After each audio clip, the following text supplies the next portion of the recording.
नाही नाही आहेत सतेज उर्फ बंटी पाटील आहेत. मंत्री महोदय, प्रश्न क्रमांक मला वाटतं तो 21,402 कोल्हापूरवर प्रेम असेल साताऱ्याच्या लोकांचं. छापल्यामध्ये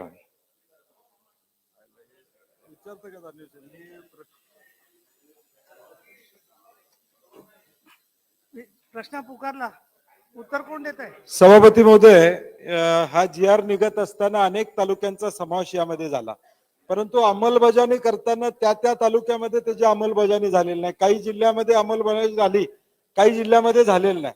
विशेष करून कोल्हापूर मधले जे काही तालुके आहेत, हातकणंगले आणि गडिंग्लज, इथं या सवलती ज्या काय आपण जाहीर केल्या त्याची कुठलीही अंमलबजावणी यामध्ये झालेली नाही. त्यामुळं हा GRच्या अंमलबजावणीचा आढावा आपण घेणार का, आणि हे झालं नसेल तर किती दिवसात त्याची अंमलबजावणी करायच्या सूचना आपण देणार? सभापती महोदय, खर तर 2-3 प्रकारचे त्याच्यामध्ये विषय होते. एक तर या प्रश्नामध्ये टँकरच्या बाबतीमध्ये प्रश्न विचारला गेला होता की 2000 टँकर महाराष्ट्रात सुरू आहेत, पण ती वस्तुस्थिती नाहीये. साधारण महाराष्ट्रामध्ये 386 टँकर 363 गावांमध्ये आणि 1403 वाड्यांमध्ये ते टँकर सुरू आहेत. त्यामुळे 8व्या महिन्यामध्ये या बाबतीमध्ये हा आढावा विचारला गेला होता. त्याच्या बाबतीत वस्तुस्थिती अशी आहे. सभापती महोदय, सन्माननीय सदस्यांनी जो GRचा या ठिकाणी उल्लेख केलेला आहे, महाराष्ट्रामध्ये दुष्काळ जो जाहीर केलेला आहे त्याच्यामध्ये 31 ऑक्टोबर 2023 ला 40 तालुक्यांचा दुष्काळ हा जाहीर करून आपण तो केंद्र सरकारकडे त्याचा प्रस्ताव हा निधीसाठी पुढच्या कार्य याच्यासाठी त्याची मागणी केलेली आहे. आणि 10 नोव्हेंबरला सभापती महोदया राज्यामध्ये सदृश्य दुष्काळ परिस्थितीचा आढावा घेऊन त्या ठिकाणी 1021 मंडळ जे आहेत ते मंडळ त्यांची घोषणा त्याची मान्यता मंत्रिमंडळाच्या उपसमितीने त्या ठिकाणी केलेली आहे. आणि त्या बाबतीमध्ये शासनाने जे काही SDRFचे जे निकष आहेत त्या निकषाप्रमाणे ज्या सवलती द्यायच्या असतील त्या सवलती या येणाऱ्या काळामध्ये दिल्या जाणार आहेत. एक मिनिट, सन्माननीय खडसे साहेब बोला आपण. हा, सभापती महोदय, राज्य सरकारला पहिला प्रश्न माझा असा आहे की तुम्ही दुष्काळ जाहीर केलेला आहे का दुष्काळ सदृश्य परिस्थिती जाहीर केली? आमची मागणी आहे की राज्यभरामध्ये आजची जी परिस्थिती आहे, गेल्या 2-3 वर्षामध्ये सातत्याने येत असणारा पाऊस, अवकाळी पाऊस, त्यामध्ये असले नुकसान, कधी कधी काही पावसा अभावी झालेलं नुकसान आणि असे नैसर्गिक आपत्ती, वादळ, गारपीट यामुळे दुष्काळ जाहीर करावा ही विरोधी पक्षाकडनं आम्ही सातत्याने मागणी केली. एक मिनिट, घाई नका करू. दुष्काळ जाहीर करावा अशी आमची मागणी आहे.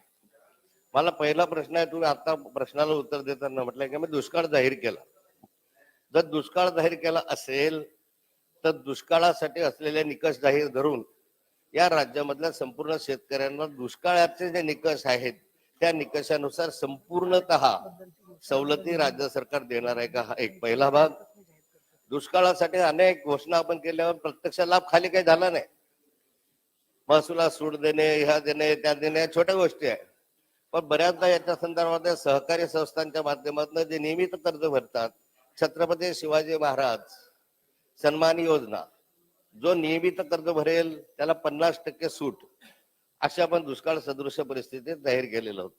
अजूनपर्यंत निम्म्या तरी शेतकऱ्यांना या योजनेचा लाभ झालेला नाही आहे.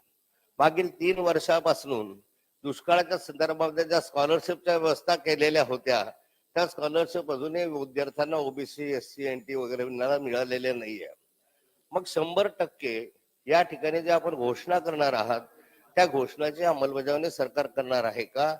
आणि या वर्षी जे महाराष्ट्रामध्ये प्रामुख्यानं आमच्या भागामध्ये जळगाव, धुळे, नंदुरबार भागामध्ये फार मोठ्या प्रमाणात जी हानी झालेली आहे त्या हानीच्या अद्याप 100% पंचनामे झालेले नाही, तर ते पंचनामे तातडीने पूर्ण करून यांना परत तुम्ही तूर असेल, केळी असेल, पीक विम्याचा प्रश्न पुढच्या याच्यामध्ये आहे, आपण त्याच्यावर विचारू, तर यामधला आपण लाभ देणार आहात का? सभापती महोदय, सन्माननीय सदस्य खडसे साहेबांनी जो प्रश्न या ठिकाणी उपस्थित केलेला आहे, केंद्राच्या सूचनेनुसार, केंद्राच्या मार्गदर्शनानुसार 40 तालुक्यांचा दुष्काळ हा आपण ऑलरेडी घोषित केलेला आहे आणि त्यासाठी जी काही आपल्याला मागणी करायची असेल ती केंद्राकडे आपण 31 ऑक्टोबरलाच त्याची घोषणा करायची असते. त्याच्यामुळे ती घोषणा झालेली आहे आणि केंद्राकडे आपण ती मागणी केलेली आहे. आणि सदृश्य दुष्काळ परिस्थितीची घोषणा जी आहे, सदृश्य दुष्काळ परिस्थितीमध्ये केंद्रावर न अवलंबून राहता राज्याने तो भार सोसावा. तो 10 नोव्हेंबर 2023 रोजी 1021 मंडळ जे आहे ते 1021 मंडळ हे आपण त्या ठिकाणी घोषित केलेले. सदृश्य दुष्काळ परिस्थितीमध्ये जे जे काही SDRF चे निकष ठरलेले त्याच्याप्रमाणे शासन ही शेतकऱ्याच्या पाठीशी उभं राहील आणि मदत करेल. नाही, एक मिनिट सतेज उर्फ बंटी पाटील.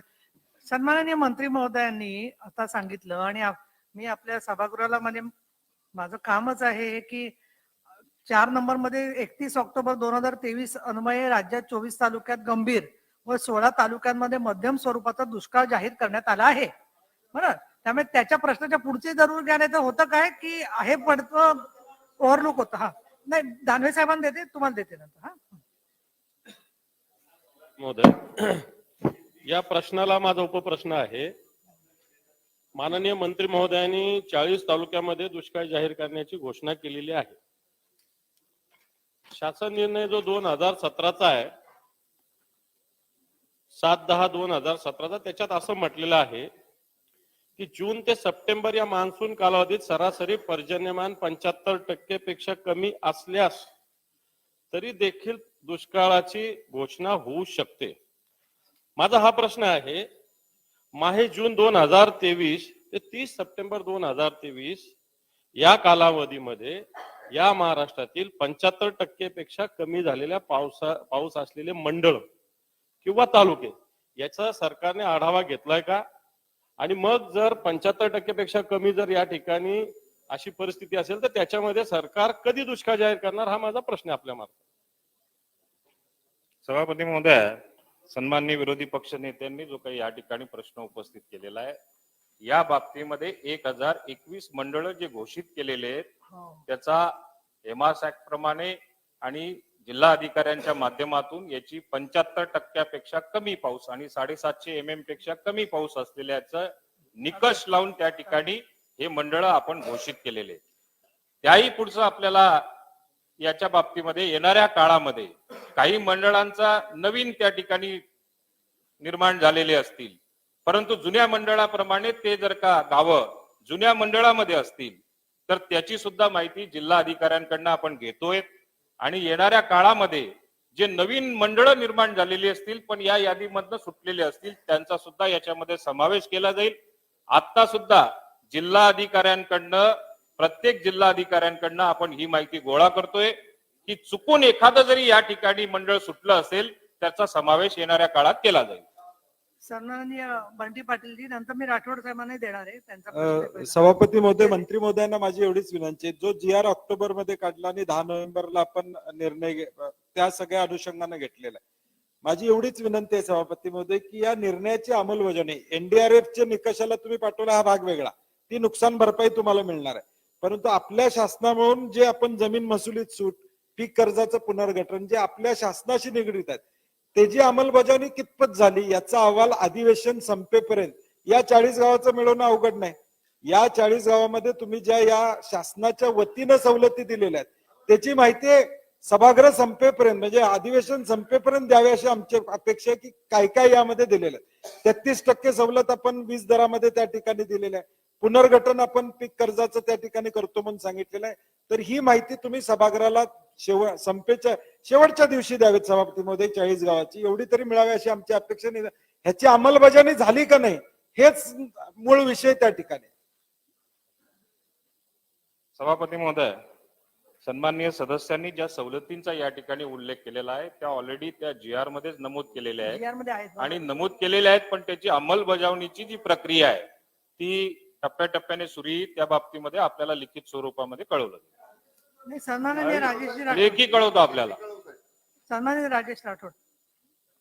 सभापती महोदय, मला आपल्या माध्यमातून मंत्री महोदयांना या ठिकाणी ही विनंती करायची आहे की राज्यामध्ये दीर्घखंडामुळे विविध जिल्ह्यात परिस्थिती बिकट असून शेतकऱ्यांच्या डोळ्यात देखत पिके जळून जात असल्यामुळे शेतात नांगर आणि रोटावेटर फिरवण्याची वेळ शेतकऱ्यांवर आलेली आहे. याशिवाय जनावरांना चारा आणि पिण्याच्या पाण्याची एक बिकट परिस्थिती या राज्यामध्ये निर्माण झालेली आहे.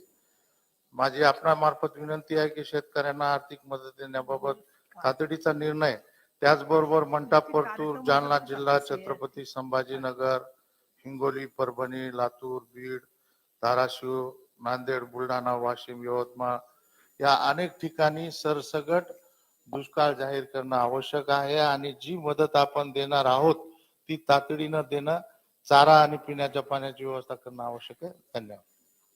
प्रश्न विचारायचा सभापती का? महोदय, प्रश्नार्थ. हा. सन्माननीय सदस्यांनी जे प्रश्न या ठिकाणी उपस्थित केला त्याचं उत्तर मी याच्या अगोदरच दिलेलं आहे, पण त्याच्याबरोबरही संभाजीनगर, स्पेसिफिक संभाजीनगरचा आपण या ठिकाणी उल्लेख केला. काही शेतकऱ्यांनी पशुधन, जे शेतकरी ज्यांच्याकडे उपलब्ध आहे त्या पशुधन असलेल्या शेतकऱ्यांनी जवळपास 8,610 शेतकऱ्यांनी त्याच्या बियाण्याची मागणी केलेली आहे आणि या बाबतीमध्ये याच्या अगोदरच त्याचा निर्णय झालेला आहे आणि जिल्हा वार्षिक नियोजनाच्या माध्यमातून जवळपास संभाजीनगरमध्ये 6,810 शेतकऱ्यांना पशुधनाकरता आपण 122 लक्षाच्या आसपास ती वितरित सुद्धा झालेली आहे आणि त्या बाबतीमध्ये 602 क्विंटल जे त्याला बियाणं लागणार आहे त्या बियाणाचं सुद्धा वितरण झालेलं आहे. आणि या बाबतीतल्या सूचना ज्या ज्या जिल्ह्यांमध्ये अशी परिस्थिती असेल, जिल्हा वार्षिक नियोजनाच्या माध्यमातून ती तरतूद करून त्या बाबतीमध्ये वितरण केलं जाईल या ठिकाणी सांगा. सन्माननीय जयंत पाटील. सभापती महोदय, मंत्री महोदयांनी सुरुवातीला सांगितलं केंद्राच्या आदेशाप्रमाणे आम्ही याची मदत करण्याचा निर्णय घेतलेला आहे. मग या राज्यामध्ये केंद्राने आधी पाहणी केली का राज्याने केली? म्हणजे राज्य पहिलं करतं आणि मग रिपोर्ट पाठवतं केंद्राला. तर आपण सुरुवात करताना इथे मी लक्ष देऊन ऐकत होतो, तर तुम्ही पहिल्यांदा सांगितलं की केंद्राने सांगितलं, नियम बदललेला आहे का? आणि दुसरी गोष्ट, ती केली असेल तर कधी केली? छत्रपती संभाजीनगर मध्ये किती शेतकऱ्यांच्या कर्जाची पुनर्बांधणी केली, पुनर्गठन केलं आणि ते पुनर्गठन केल्यानंतर तिथल्या शेतकऱ्यांना 0 इंटरेस्टनी कर्ज मिळणार आहे का? नाबार्डनी जर त्याला ऑब्जेक्शन घेतलं तर सरकार त्याला तुम्ही हे देणार आहात का, मदत देणार आहात का? आणि 24 तालुक्यात तुम्ही गंभीर म्हणता आणि 16 तालुक्यात मध्यम स्वरूपाचा. गंभीर आणि मध्यम मध्ये काय फरक आहे, काय कमी आहे, कुठे जास्त आहे, याचा खुलासा मंत्री महोदय करतील का? सन्माननीय सदस्यांना जो प्रश्न उपस्थित केलेला आहे त्यानुसार पहिली गोष्ट, केंद्राने जे निकष ठरवलेले आहेत त्यानुसार आम्ही त्या ठिकाणी तो अहवाल तयार केला आणि 40 तालुक्यांचा दुष्काळ जाहीर करून, घोषित करून त्या ठिकाणी पाठवलेला आहे. केंद्राच्या निकषानुसार राहिला त्याच्यानंतरचा प्रश्न की आपण जे मंडळ घोषित केलेले आहेत ते मंडळांची संख्या आणखी काही प्रमाणामध्ये वाढू शकते. जिल्हा अधिकाऱ्यांना त्याबाबतच्या सूचना दिलेल्या आहेत आणि येणाऱ्या काळामध्ये ती सगळी अंमलबजावणी केल्या जातील. ज्या बाबतीमध्ये आपण निकष जे म्हटले त्याच्यात, या सगळ्या याच्यामध्ये आपण 24 का आणि सारखं बसून बोलायचं नाही. महसूल मंडळ तेव्हा ल आणि लचा प्रश्न आला होता, पण आता वेगवेगळ्या भाषेत या वेगळ्या बाबतीमध्ये वापरतात महाराष्ट्रात. हा. ते समजून घ्यायचं. केंद्राच्या निकषानुसार, सभापती महोदया, केंद्राच्या निकषानुसार जी आपण या ठिकाणी 40 तालुक्यांची घोषणा केलेली आहे, त्याच्यामध्ये पहिला ट्रिगर असतो, दुसरा ट्रिगर असतो, तिसरा ट्रिगर असतो. त्याचा आधार घेऊन एमासॅक्टने जो काही अहवाल तयार केलेला असेल त्या आधारावर गंभीर स्वरूपाचे किती आणि मध्यम स्वरूपाचे किती तालुके बसतात. आफ्टर ऑल दोघांना सुद्धा सारख्याच पद्धतीची मदत मिळत असते, पण गंभीर कशाला म्हटलं आणि मध्यम स्वरूपाचं कोणाला म्हटलं पाहिजे असे जे निकष आहेत त्या आधारावरती तो निर्णय घेतलेला आहे. सन्माननीय अमोल मिटकरी, प्रश्न विचारा. प्रश्न. विदर्भाच्या दुष्काळ सदृश्य परिस्थितीच्या संदर्भात पण प्रश्न आलेला आहे. माझा सन्माननीय मंत्री महोदयांना प्रश्न असा आहे की 40 तालुके तुम्ही दुष्काळग्रस्त जाहीर केले. आमच्या अकोला जिल्ह्यात सुद्धा बाळापूर तालुका, पातूर तालुका, तेल्लारा तालुका याची एकदा माहिती घ्या. पिकं करपलेली आहेत, अवकाळी पावसामुळे फटका बसलेला आहे. तो शेवटी मी त्या चर्चेवर येणारच आहे. पण यामध्ये अकोला जिल्हा वगळला आहे का? आणि जर असेल वगळला असेल तर त्याचं नेमकं कारण काय? पण परिस्थिती ही दुष्काळ सदृश्यच त्या जिल्ह्यामध्ये आहे, याची गंभीर दखल आपण घेणार आहात का? रिसोड आणि बाळापूर आहे ना.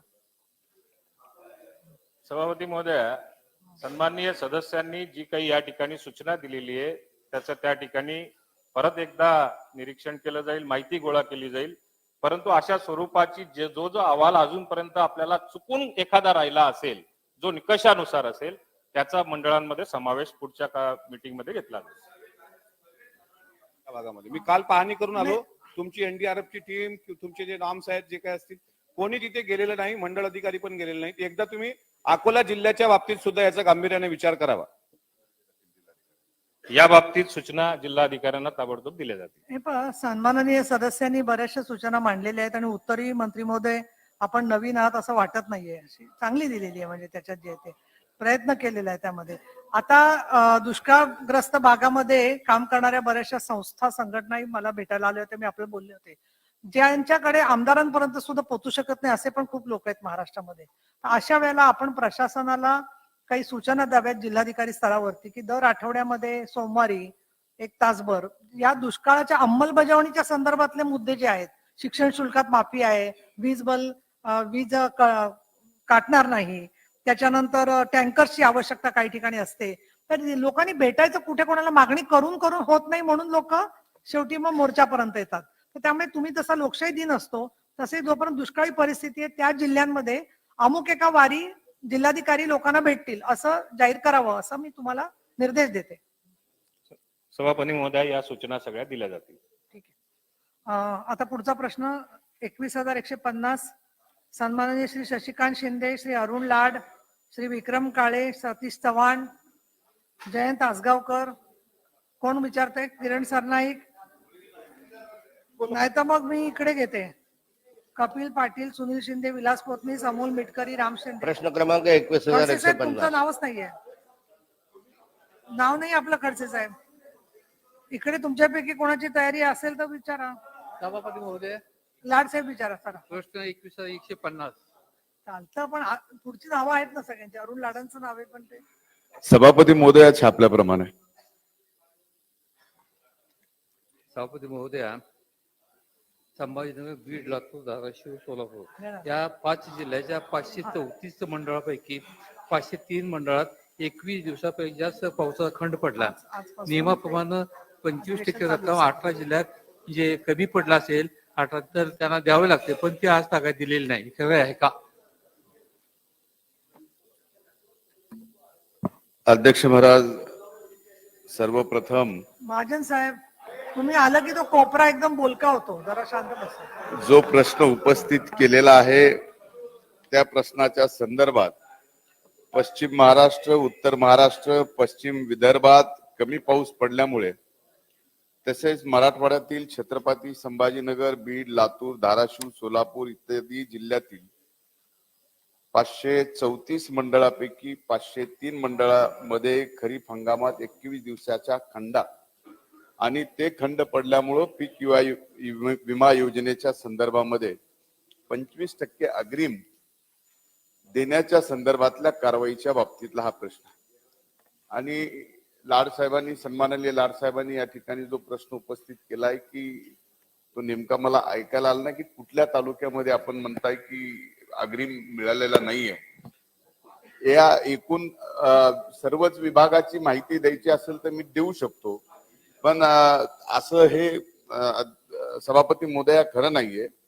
जवळजवळ अधिसूचित एकूण जे मंडळ आहेत 534 मंडळापैकी 503 मंडळामध्ये खरीप हंगामात 21 दिवसापेक्षा जास्त पावसाचा खंड, याच्यामध्ये आपल्या सभापती महोदया, आपल्या मार्फत या सदनाला मी सांगू इच्छितो की मिड सीझन ऍडव्हर्सिटी मध्ये प्रधानमंत्री पीक विमा योजना खरीप हंगामामध्ये यावेळेस पहिल्यांदाच या राज्याने या देशात इतिहास घडवला.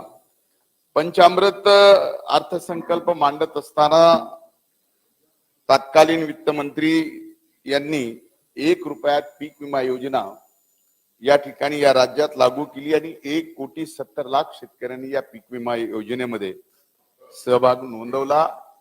हे देशातला आतापर्यंत पीक विमा चालू झाल्यानंतरचा या राज्यातला पहिला इतिहास आहे. सभापती महोदय, आतापर्यंत 3 वेगवेगळ्या पद्धतीचे अग्रिम दिले जातात. याच्यामध्ये ज्या पावसाचा खंड 21 दिवसापेक्षा जास्त झालेला आहे आणि तो पावसाचा खंड मंडळनिहाय आपण तपासून त्या ठिकाणी मंडळाची घोषणा करतो, तर त्यामध्ये आतापर्यंत एकूण प्रतिकूल हवामान घटकामुळे पेरणी न होणे अशी जी अर्जाची संख्या होती ती 23,907.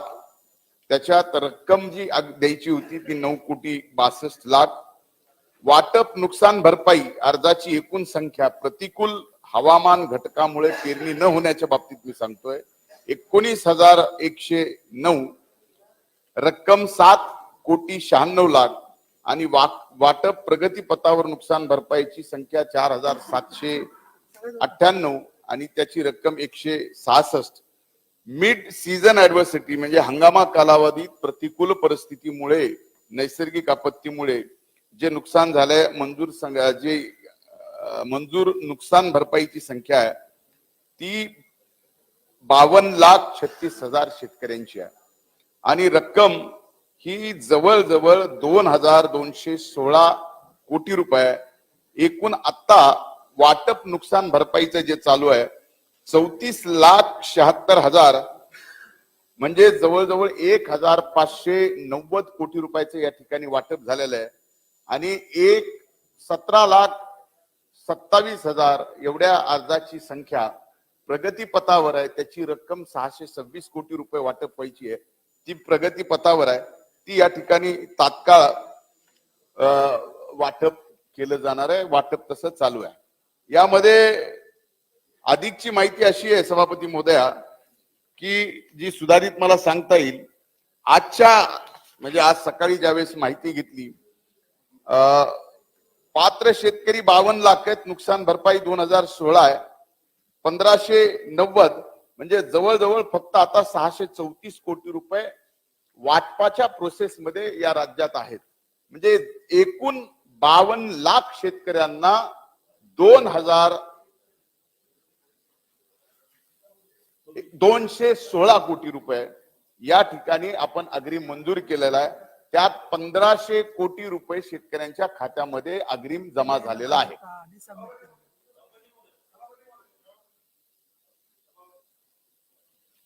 विरोधी पक्षांचे सभापती महोदय, प्रश्नाच्या उत्तरातच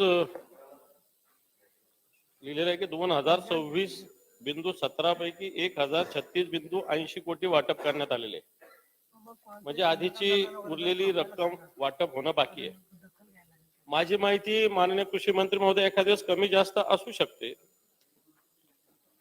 परंतु सांगली, नंदुरबार, बुलढाणा, वाशिम आणि नांदेड या जिल्ह्यात नुकसान भरपाई वाटपाचं नुकसान भरपाई जरी जाहीर झालेली असली तरी वाटपाचं प्रमाण अत्यल्प आहे. या महिन्याच्या शेवटी तरी 0 होतं.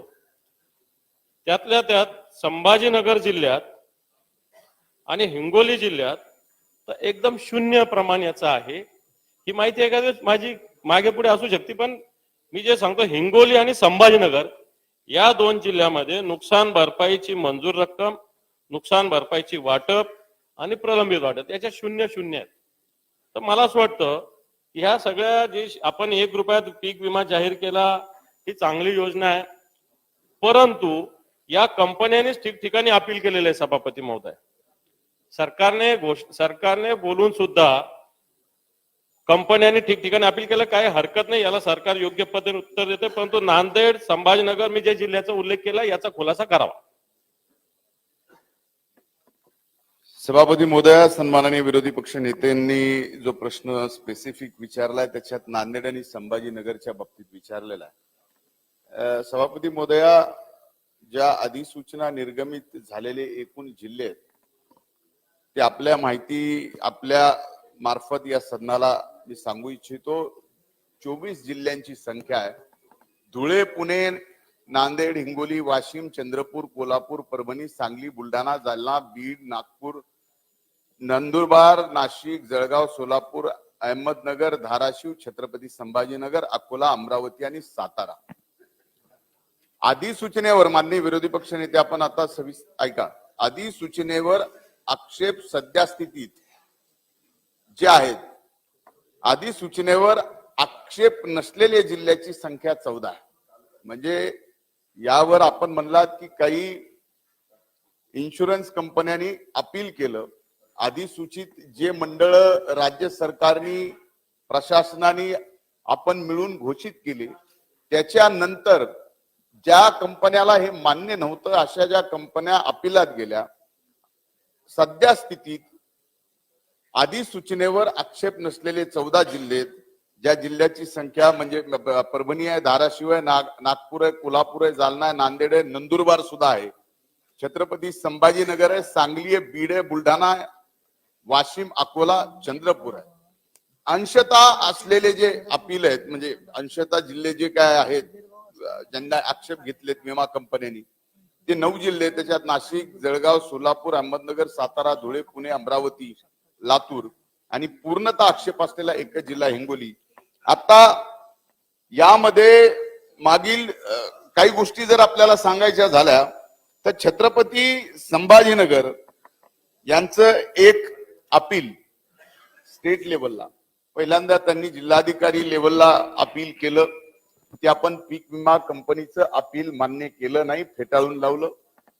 त्याच्या विरोधामध्ये त्या पीक विमा कंपनीने अपील विभागीय कार्यालयाकडे केलं. विभागीय आयुक्तांनी सुद्धा त्यांचं ते अपील फेटाळलं. त्यांच्या पीक विमा कंपनीला जे काही अधिकार दिलेले आहेत कायद्याने त्यांनी स्टेट लेवलच्या या ठिकाणी समितीकडे अपील केलं. आता छत्रपती संभाजीनगरचं स्टेट लेवलचं अपील सुनावणी पूर्ण आहे आणि या आठवड्यात एकूण 84.37 कोटी म्हणजे 84,67 लाख रुपये या ठिकाणी शेतकऱ्यांना वाटप चालू झालेलं आहे.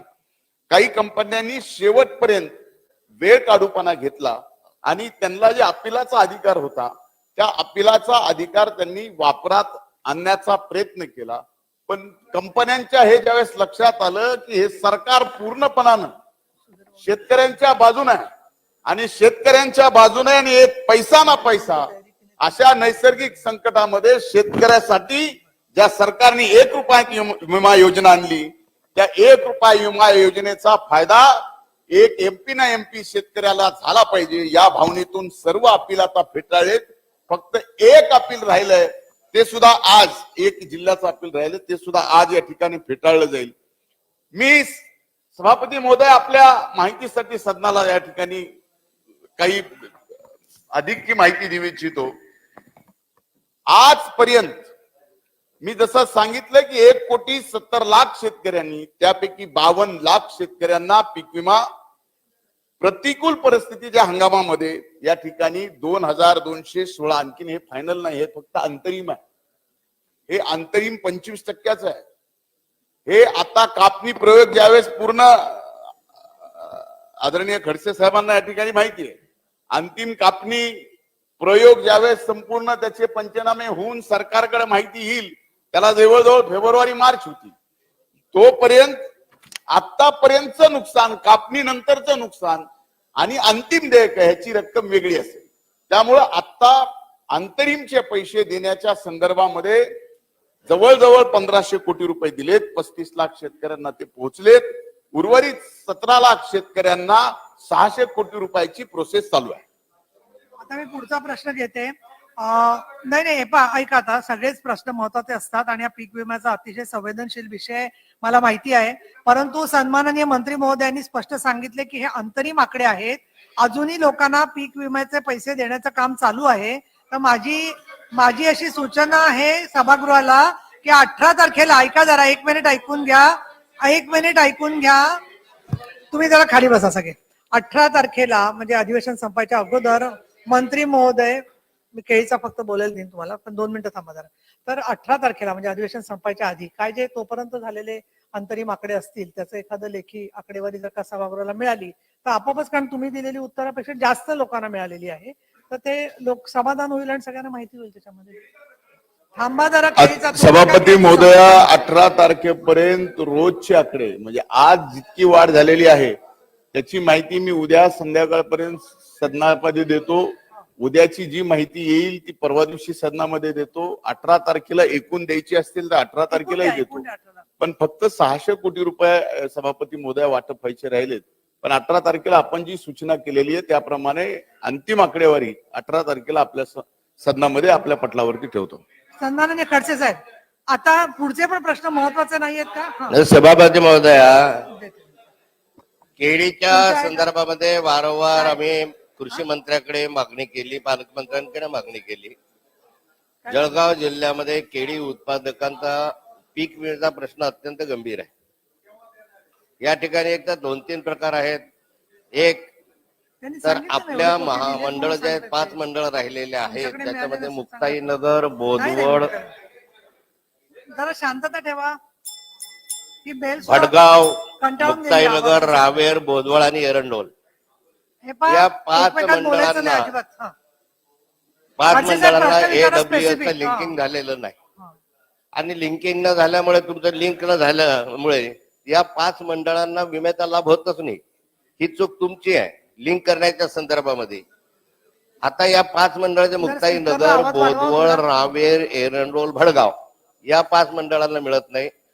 तो तातडीने आवाज देण्याच्या वाढवा संदर्भात जरा. काय उपाययोजना आवाज करणार? येत नाही. केळी पीक विमा.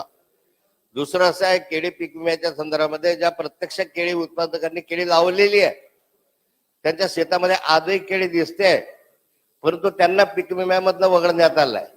आपल्याकडे केळीच्या संदर्भामध्ये अध्यक्ष महोदय, एक केळी, जुनार केळी, त्याच्यानंतर पिलबाग केळी, या दोन्ही पिकांना आपण विमा देत असतो. म्हणजे नवीन केळी जी असते त्या केळीला, आणि त्याच्यानंतर नवीन केळी कापल्यानंतर जो निर्माण होतो पिलबाग म्हणतो आपण त्याला, तर यामध्ये पिलबाग जो आहे तो नंतर निर्माण होतो आणि त्याला सुद्धा विमा आपण दिलेला आहे. आता प्रश्न असा आहे, ज्या लोकांनी विमा कंपनीकडे विम्याची रक्कम भरलेली आहे आणि त्यांची प्रत्यक्ष केळी त्या ठिकाणी उभी आहे, तर या लोकांनी वारंवार मागणी केली, वारंवार त्या ठिकाणी आंदोलन केले, उपोषण त्यांना केले, बरं नाहीये, शांत राहा. तर हा पीक विम्याचा लाभ आपण तातडीनं त्यांना या महिन्याच्या आत देणार आहात का? एक अध्यक्ष महोदय. आता खडसे साहेब जरा आणि प्रश्न दुसरं- एकाचं उत्तर घ्या ना, त्याच्यानंतर पुढे जा.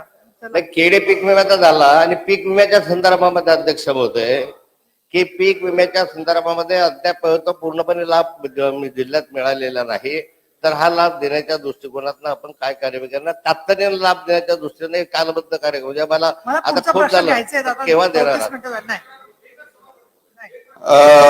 सभापती महोदया, प्रश्न तसंच एकदा सांगा. आदरणीय खडसे साहेबांनी नाही बस, मुने साहेब तुम्ही उत्तर पूर्ण करा. खडसे साहेब, आदरणीय खडसे साहेबांनी या ठिकाणी प्रश्न उपस्थित केला.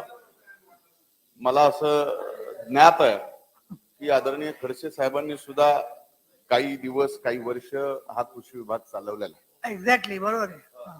त्यामुळं जळगावचा स्पेसिफिक त्यांनी केळीच्या विम्याच्या संदर्भामध्ये जो प्रश्न उपस्थित केला, तुमच्या वतीनं मी बोलतो ना अंकल,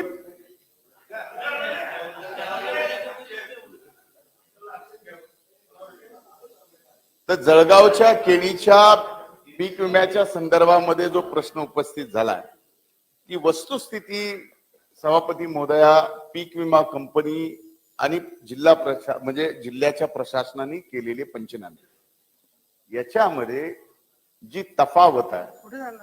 ती पीक विमाच्या संदर्भामधला जो कायदा आहे, एखाद्या जिल्ह्यामध्ये 1 वर्षात 50% त्या पिकाच्या मध्ये वाढ झाली आणि त्या पिकाचं संरक्षित विमा काढण्यात आला, ते गृहीत धरला जातो. 100% गृहीत धरलं जातं, 130% गृहीत धरलं जातं. पण या जळगाव जिल्ह्यामध्ये केळी लागवडीमध्ये मागच्या वर्षीपेक्षा या वर्षी 130% जास्त केळीची लागवड झाली असल्यामुळं आणि कायद्यामध्ये 130% जास्त लागवड झालेली असल्याचं अधिकृत आल्यानंतर पीक विमा कंपनीला त्यांचा मुद्दा अपील ह्या सगळ्या गोष्टी करायचा जास्तीचा अधिकार त्यांना मिळतो. त्यामुळं पुनर्सर्वेक्षण करण्याच्या संदर्भात आपल्याशी मी फोनवरती बोललो होतो, आपण मोर्चा काढला होता, आठवत आहे. आम्ही आदरणीय गिरीश महाजन अंकल साहेबांनी सुद्धा, आम्ही अनिल भाईदास पाटील साहेबांनी सुद्धा, माननीय गुलाबराव पाटील अंकल शब्द वापस घेतो, गुलाबराव पाटील साहेबांनी सुद्धा आम्ही बैठक पण घेतली आणि त्या बैठकीमध्ये निर्णय केला की पुनर्सर्वेक्षण करावं आणि त्या सर्वेक्षण प्रमाणे जवळजवळ 70,000 ते 80,000 हेक्टर केळीचं त्या ठिकाणी पंचनामे समोर आलेले आहेत आणि ते कंपनी मान्य करायला तयार आहे आणि या 15 दिवसांमध्ये केळीचा हा पीक विमा देण्याच्या संबंधात कारवाई होईल. एक, आता यांनी 5 मंडळ जे पीक विम्याच्या संदर्भामध्ये त्यांचे जळगाव मधले लिंक केले नाहीत असं जे सांगितलं, मला जळगाव जिल्ह्यातली एकूण जी कंपनी आहे केळीसाठी 255 कोटी रुपयाचं म्हणजे वाटप झालेलं आहे हे मी आपल्याला सांगतो. आणि उर्वरित जे आपलं भांडण आहे म्हणजे पीक विमा कंपनीशी ते आकडेवारीच आहे, ते सुद्धा पंचनाम्यामध्ये पुन्हा या ठिकाणी येईल. आता यामध्ये जळगाव मध्ये जवळजवळ नुकसान भरपाई मंजूर रक्कम ही 522 कोटी रुपये आहे आणि नुकसान भरपाई वाटप रक्कम आतापर्यंतची आहे 425 कोटी. प्रलंबित आहे फक्त 96 कोटी. आणि आपल्याला माहिती आहे 5 मंडळाच्या बाबतीमध्ये पीक विम्याच्या संदर्भामध्ये लिंकेज का झालं नाही काय नाही ह्याची पुन्हा मी जिल्हाधिकाऱ्यांना आणि तिथल्या कृषी अधिकाऱ्याला विचारून चौकशी करायला लावतो. पण वस्तुस्थिती अशी आहे की आजपर्यंत पीक विमा कंपनींनी ज्या ज्या गोष्टीचा फायदा घेऊन शेतकऱ्याचा विमा टाळायचा प्रयत्न केला ती एकही गोष्ट या सरकारने पीक विमा कंपनीला होऊ दिली नाही. आजपर्यंत ज्या प्रॉक्सी पॅरामीटर वरती पीक विमा कंपनी शेतकऱ्यांना पीक विमा द्यायला टाळायची आणि इतर प्रॉक्सी ज्याला आपण म्हणतो की प्रत्यक्ष म्हणजे 21 दिवसाचा खंड 65 mm पेक्षा जास्त पाऊस पडला 25% अग्रिम हे झाले फर्स्ट ट्रिगर. पण दुसऱ्या ट्रिगर मध्ये ज्या अपिलाचा त्यांना अधिकार आहे त्यामध्ये आम्ही एकही अपील त्यांचं यशस्वी होऊ दिलं नाही. म्हणून सॉइल मॉइश्चर पासून ते एवढंच नाही ते शेवटचं ज्याला आपण इम्पॅक्ट पॅरामीटर म्हणतो की ज्याच्यामुळं पूर्ण नुकसान झालंय शेतकऱ्यांचं 25%. इम्पॅक्ट पॅरामीटर मध्ये सॉइल मॉइश्चर पासून 5 दिवसाचे तिथल्या कृषी विद्यापीठाच्या शास्त्रज्ञाकडून गुगल मॅपिंग मध्ये खरंच त्या मंडळामध्ये पूर्ण पाऊस पडलाय का, की आपण जे प्रश्न विचारला ना की 5 मंडळात पाऊस पडलाय का. आणि एवढंच नाही तर प्रत्यक्ष फिजिकली महसूल आणि कृषी विभागाने झिगझॅग प्रमाणे मंडळाच्या पाहणी सुद्धा केलेली आहे. म्हणून आज या ठिकाणी 503 मंडळ आपले या ठिकाणी 24 जिल्हे आपल्याला पहिल्यांदा अधिसूचित करता आले.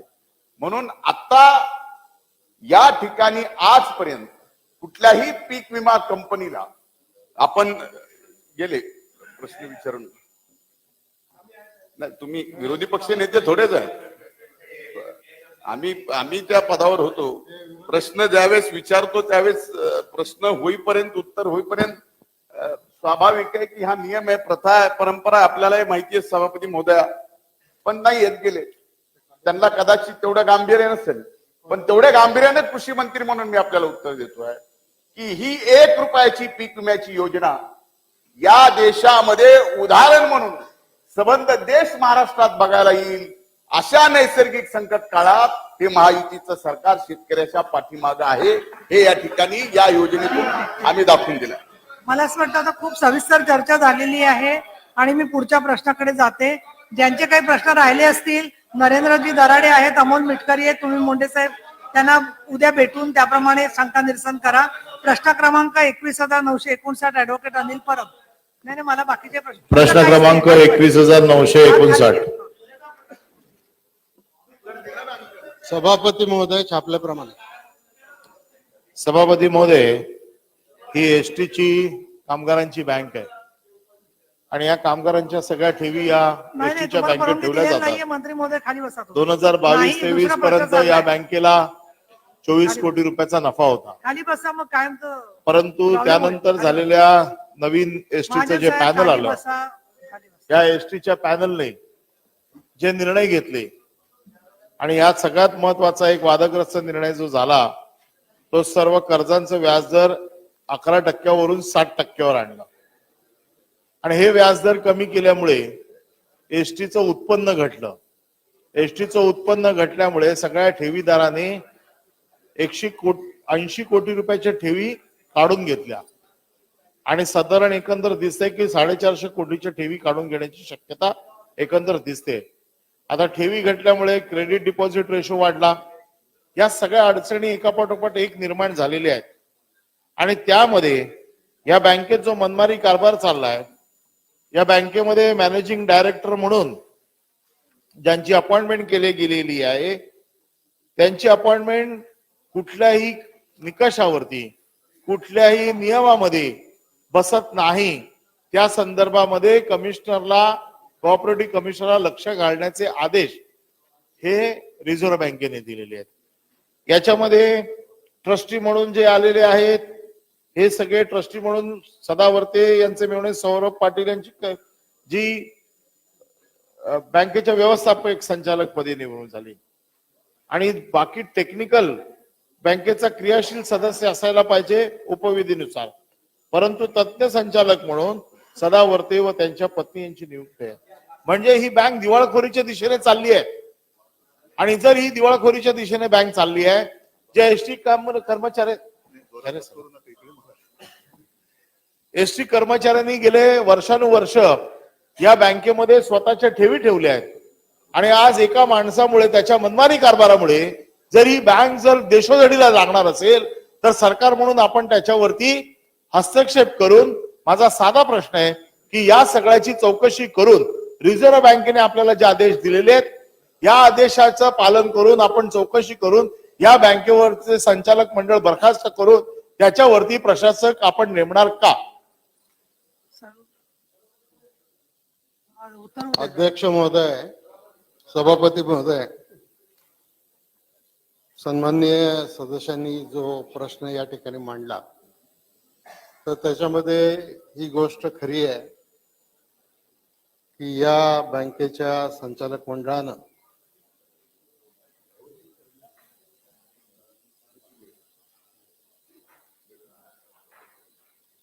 ,9% आणि 14% जो व्याजदर होता, त्याच्याऐवजी 7%, 7.5% पर्यंत कमी करण्याचा निर्णय घेण्यात आला.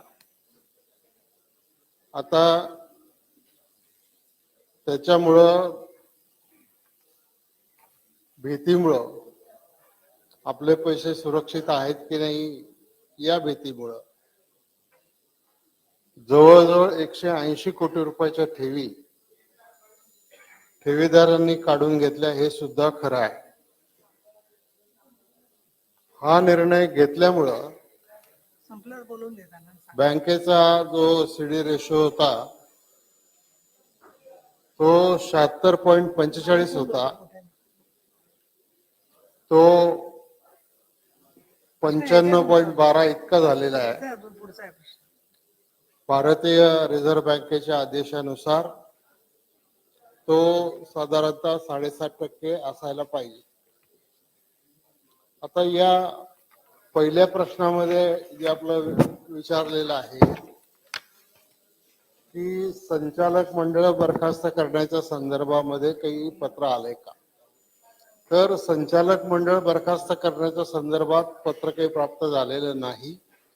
परंतु या अनियमितताने याच्या संदर्भामध्ये चौकशी करण्यासाठी सहकार आयुक्त आणि रिझर्व्ह बँक या दोघांच्याकडे देखील तक्रारी दाखल झालेल्या आहेत आणि या तक्रारीची दखल घेऊन रिझर्व्ह बँकेने 5/9/23 रोजी बँकेच्या संचालक मंडळाच्या ठरावामुळे बँकेच्या आर्थिक स्थितीबाबत प्रतिकूल परिणाम होणार असल्याचे बँकेच्या निदर्शनाला आणले. तसेच याबाबत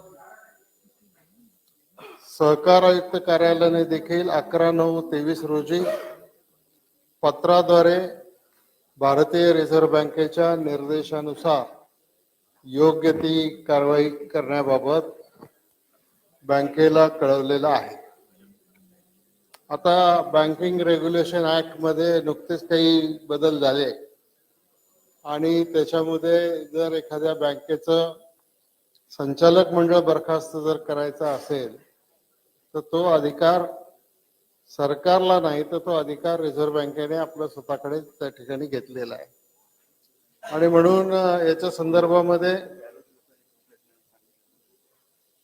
10/7/23 ला केलेल्या ठराव क्रमांक 7 आणि 9च्या अनुषंगानं संभाव्य परिणामांच्या आकडेवारीसह 15/9/23 रोजी कार्यालयात उपस्थित राहण्याबाबत या बँकेच्या चेअरमन मुख्य अधिकारी यांना हजर राहण्याचे आदेश दिलेले होते. तथापि त्यांनी काही त्याच्यामध्ये फार स्वारस्य दाखवलेलं नाही.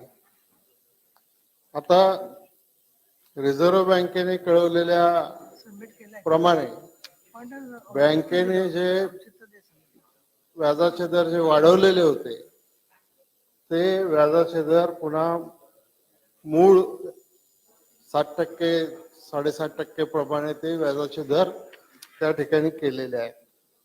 आणि याच्या संदर्भामध्ये सहकार आयुक्तांनी महाराष्ट्र सहकारी संस्था अधिनियम 1960 मधील कलम 89A प्रमाणे बँकेच्या तपासणीचे आदेश त्यांना देण्यात आलेले आहेत आणि बँकेची परिस्थिती याच्यापेक्षा अधिक वाईट होऊ नये याच्यासाठी राज्य शासन सहकार विभाग पूर्णपणाने त्याच्यावर लक्ष ठेवून आहे. सन्मानित जयंत पाटील. फक्त सभापती महोदय, मला कळलं नाही मंत्री महोदय, जो डिपॉझिटचा रेट आहे त्याच्यापेक्षाही खाली रेटने जर कर्ज पुरवठा केला तर कसं काय चालेल? ही बँक एक चांगली बँक होती की स्टेट कॉर्पोरेशन कोऑपरेटिव्ह बँक ही 100% रिकव्हरी असलेली बँक होती. सभापती मध्ये कोणतरी तिथे आलं आणि त्या ठिकाणचा एमडी आहे तो 23 वर्षाचा आहे, फक्त 23 वर्षाचा एमडी. त्याला काय कळणार, काय अनुभव आहे? आणि सभापती चांगली, आणि आज एसटी महामंडळाची आर्थिक परिस्थिती जी आहे सभापती महोदय ती एकदम वाईट आहे. पगार कर्मचाऱ्यांना मिळत नाहीत आणि अशा परिस्थितीमध्ये खास बाब म्हणून आपण स्वतः आपले अधिकारी सेक्रेटरी रिझर्व्ह बँकेकडे पाठवून त्याला याची जाणीव करून ही कामगारांची असलेली बँक ती वाचवण्याचं काम आपण करणार का? ही बँक एसटीच्या कर्मचाऱ्यांची बँक आहे. आर्थिक स्थिती अतिशय चांगली असल्यामुळं बँकेचा कारभार चांगला चालला होता. परंतु नुकतीच निवडणूक झाली आणि त्या निवडणुकीमध्ये जे संचालक मंडळ आलं त्या संचालक मंडळानं पहिल्याच मीटिंग मध्ये हे असे 2 ठराव केलेले आहेत आणि म्हणून त्याच्यावर राज्य सरकारने कारवाई करून RBI ला कळवून आणि या बँकेची सुद्धा फॅक्ट्स समोर याव्यात याच्यासाठी 89A खाली चौकशी आदेशित करण्यात आलेली आहे. सन्माननीय प्रवीण दरेकर. सभापती महोदया, या ठिकाणी केवळ या बँकेपुरता विषय संबंधित नाही, सगळे कामगार जे एसटीचे आहेत त्यांच्या पगाराशी निगडीत त्यांची परतफेड करण्याशी संबंधित हा विषय आहे. आणि त्या ठिकाणी सभापती महोदय जे त्या ठिकाणच्या नियुक्त्या झालेल्या आहेत, MD वगैरे त्यांच्या नियमबाह्य त्या ठिकाणी झालेले आहेत. आता चौकशीचे आदेश दिलेले आहेत. तर मला वाटतं मंत्री महोदय आपण स्वतः लक्ष घाला, कारण बँकेचा CD रेशो त्या ठिकाणी वाढलेला आहे, जवळपास 65च्या आसपास असायला पाहिजे होता, 85 वर गेलेला आहे. त्याच्यामुळे बँकेची अत्यंत दयनीय अवस्था आहे. तर मला वाटतं त्यात लक्ष घालण्याची आवश्यकता आहे. सहकार मंत्र्यांनी केवळ, आणि माझी एक मागणी आहे या निमित्ताने सहकार मंत्री महोदय, की आपण अधिकार सगळे दिलेत रिझर्व्ह बँकेला. रिझर्व्ह बँक तिकडे ना हेरिंग घेत ना तिकडे नोटीस पाठवत, एका वेळेला त्या ठिकाणी डायरेक्ट प्रशासकाची ऑर्डर त्या ठिकाणी नियुक्त करते. तर त्या संदर्भात पण शासन स्तरावर विचार करा. सन्माननीय मंत्री महोदय. सभापती महोदय, बँकेची परिस्थिती अजूनही चांगली आहे. जवळपास 1844 कोटी रुपयाच्या ठेवी या बँकेमध्ये आहेत. आता जो मॅनेजिंग डायरेक्टर नेमायचा असतो त्याचा अधिकार हा संचालक मंडळाला आहे, आणि रिझर्व्ह बँकेने जे अधिकार स्वतःकडे घेतलेले आहेत ते काही सरकारने दिलेले नाहीत, त्यांनी कायदा करून ते अधिकार त्यांच्याकडे घेतलेले आहेत. आणि म्हणून ही ST कर्मचाऱ्यांच्या दृष्टिकोनातून अतिशय महत्वाची असलेली बँक ही सुरक्षित राहावी, त्याची प्रगती व्हावी, यासाठी राज्य सरकार त्याच्यामध्ये लक्ष घालून वेळोवेळी याबाबत जे काही निर्णय घ्यायला पाहिजे ते निर्णय घेईल. सन्माननीय अनिल परब. सभापती महोदय, माननीय मंत्र्यांनी जे सांगितलं की याचे अधिकार रिझर्व्ह बँकेकडे आहेत, पण रिझर्व्ह बँकेला शिफारस करण्याचे अधिकार तर शासनाला आहेत. कारण ज्या पद्धतीची अनियमितता समोर आली आणि आपण ती मान्य केलेली आहे की ही अनियमितता आलेली आहे. आपण म्हणताय की 180 कोटीचे आता विड्रॉल झालेले आहेत, परंतु जे काय अर्ज आलेले आहेत विड्रॉलचे ते जवळपास 450 कोटीचे आहेत. आणि जर 900 कोटी मधनं 450 कोटी जर गेले तर ही बँक अशीच डबघाईला जाणार आहे. आणि त्यामुळे सरकारने हस्तक्षेप करून, जरी सरकारचा अधिकार नसता तरी शिफारस करण्याचा अधिकार सरकारचा आहे की बँक, आपण अभ्युदय बँक आता रिझर्व्ह बँकेने त्यांचं बरखास्त केलं मंडळ, अशाच प्रकारच्या तिकडच्या गोष्टी होत्या. माझं म्हणणं असं, सरकारने ताबडतोब, जरी तुम्हाला मॅनेजिंग कमिटीला डायरेक्टर नेमायचा अधिकार, MD नेमायचा जरी अधिकार असला तरी त्याचे निकष पूर्ण केलेले नाहीयेत ना. आणि रिझर्व्ह बँकेनेच दिलेलं आहे पत्र की निकष पूर्ण केलेले नाहीयेत. जर निकष पूर्ण केलेले नसतील तर त्याला बाजूला काढण्याचा अधिकार तर कमिशनरला आहेच. जर निकष पूर्ण, म्हणून माझा साधा स्पेसिफिक प्रश्न आहे, ज्या डायरेक्टरने, तो मेवणा आहे त्या सदावर त्यांचा, आणि 23 वर्षाच्या मुलाला जर तुम्ही बँकेचा केवळ मेवणा आहे म्हणून तुम्ही त्याला मॅनेजिंग डायरेक्टर बनवताय, आणि आपण असं जर म्हटलं की बँकेच्या हातात अधिकार आहेत म्हणून आपण काही करू शकत नाही. रिझर्व्ह बँक लिहिते पत्र की याच्यामध्ये लक्ष घाला, आणखीन त्याने जर निकष पूर्ण केले नसतील तर किमान एवढं तर करा की रिझर्व्ह बँकेने दिलेले जे निकष आहेत तर सरकार आयुक्ताला सांगून त्या MD ला तर कमीत कमी बाजूला करा. पुन्हा सदावर्ते, त्यांची पत्नी, हे सगळे टेक्निकल बोर्डावरती आहेत. एक वकील, 2 वकील टेक्निकल बोर्डावरती, त्यांचा काय संबंध आहे? कुठले निकष पूर्ण केले त्यांनी? आणि म्हणून जर असे निकष न पूर्ण करता जर बँकेची मॅनेजिंग कमिटी जर मनमानी कारभार करत असेल तर सरकारने त्याच्यात हस्तक्षेप करायला पाहिजे. सरकारचा तो अधिकार आहे. जरी कायदा होऊन जर सरकार बरखास्त करून असेल, पण या ज्या काय अनियमितता आहे या तर तुमच्या हातात आहेत. त्याच्यामुळे माझी आपल्याला विनंती आहे की आपण याच्यामध्ये जे MD ज्यांनी निकष पूर्ण केलेले नाहीयेत, बाकीच्या टेक्निकल कमिटीचे सदस्य ज्यांनी निकष पूर्ण केलेले नाहीयेत, या सगळ्यांवरती ताबडतोब कारवाई सरकार करणार का?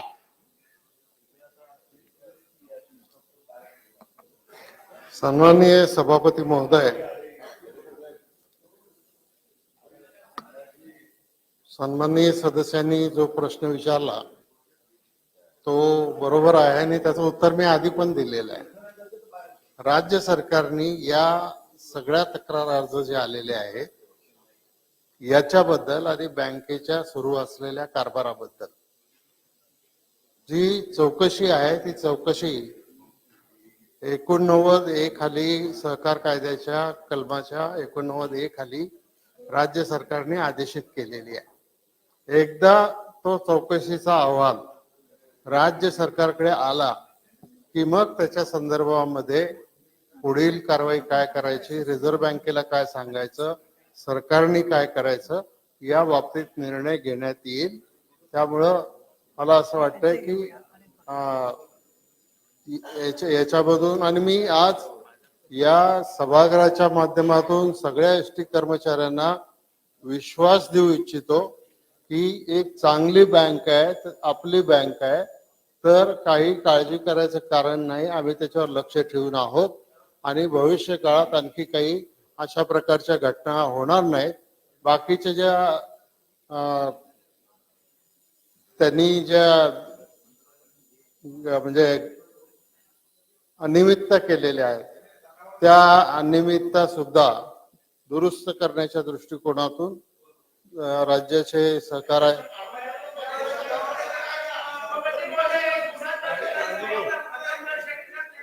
मी परब साहेब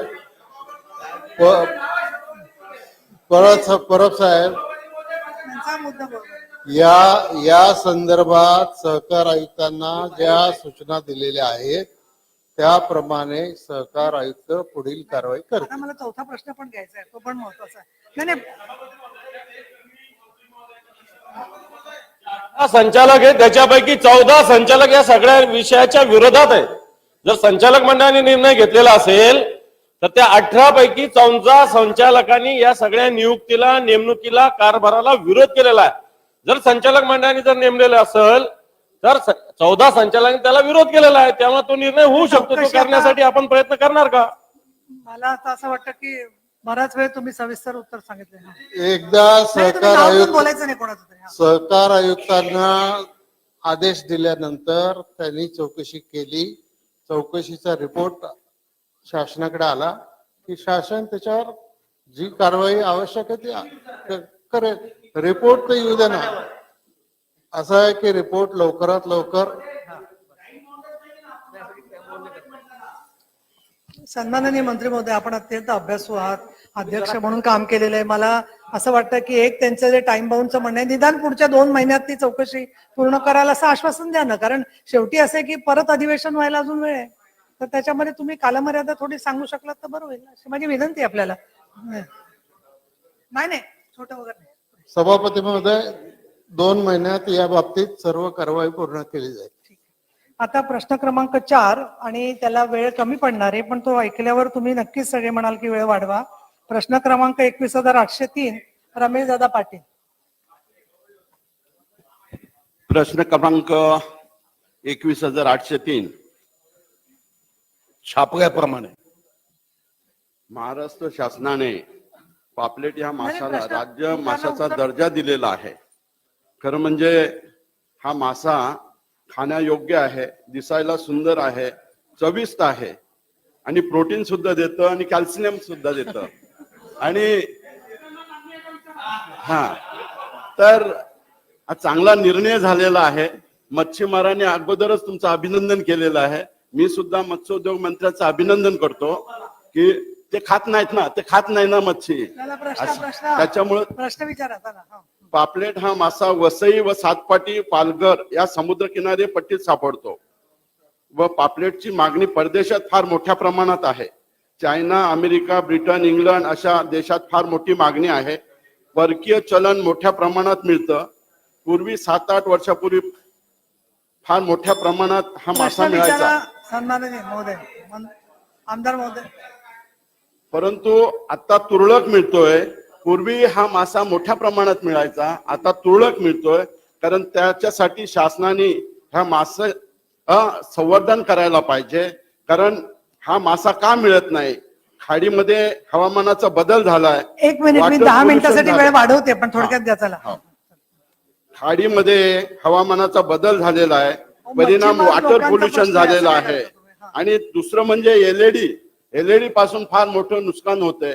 एलईडी आणि पर्सनेट, आणि आता नवीन आलंय ते बुल ट्रीट, बरोबर की नाही, बुल ट्रॉलर, ह्या माध्यमातून मोठ्या प्रमाणात ही मच्छी मारली जाते. त्याच्यामुळे पारंपरिक मच्छीमारांना ही मच्छी मिळत नाही आणि त्यांच्यावर फार मोठा अन्याय होतोय. तो मासा टिकवण्यासाठी शासनाने धोरणात्मक निर्णय घेणे फार गरजेचं आहे.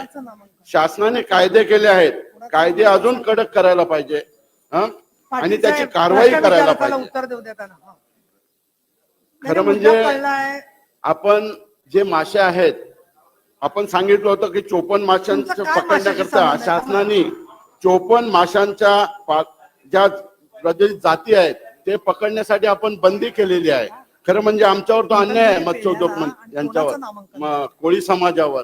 कारण जर तुम्ही 54 जाती सांगितल्या पकडू नये, जाळी टाकल्यानंतर त्याच्यात कुठला मासा आहे तो आपल्याला कळत नाहीये. त्याच्यामुळे तुम्ही जो अन्याय झाला आमच्यावर तो आपण जरा बंद करा. म्हणजे ते शासनाने निर्णय घेऊन आम्हाला न्याय देण्याचं काम करावं. यासाठी सरकारने ज्या पद्धतीने शेतीमालाला आणि ऊसाला हमी भाव देतात तसा पापलेटला तुम्ही सुद्धा हमी भाव द्यायला पाहिजे. या व्यवसायात गेल्या 3-4 वर्षात उतरती कळा लागल्याने हळूहळू हजारो लोकांचे हातून रोजगार निघून पाटील साहेब, जाणार आहे. प्रश्न विचारणं झालाय तुमचा. आपण मच्छीमारांना याच्या आपण संरक्षण देणार का?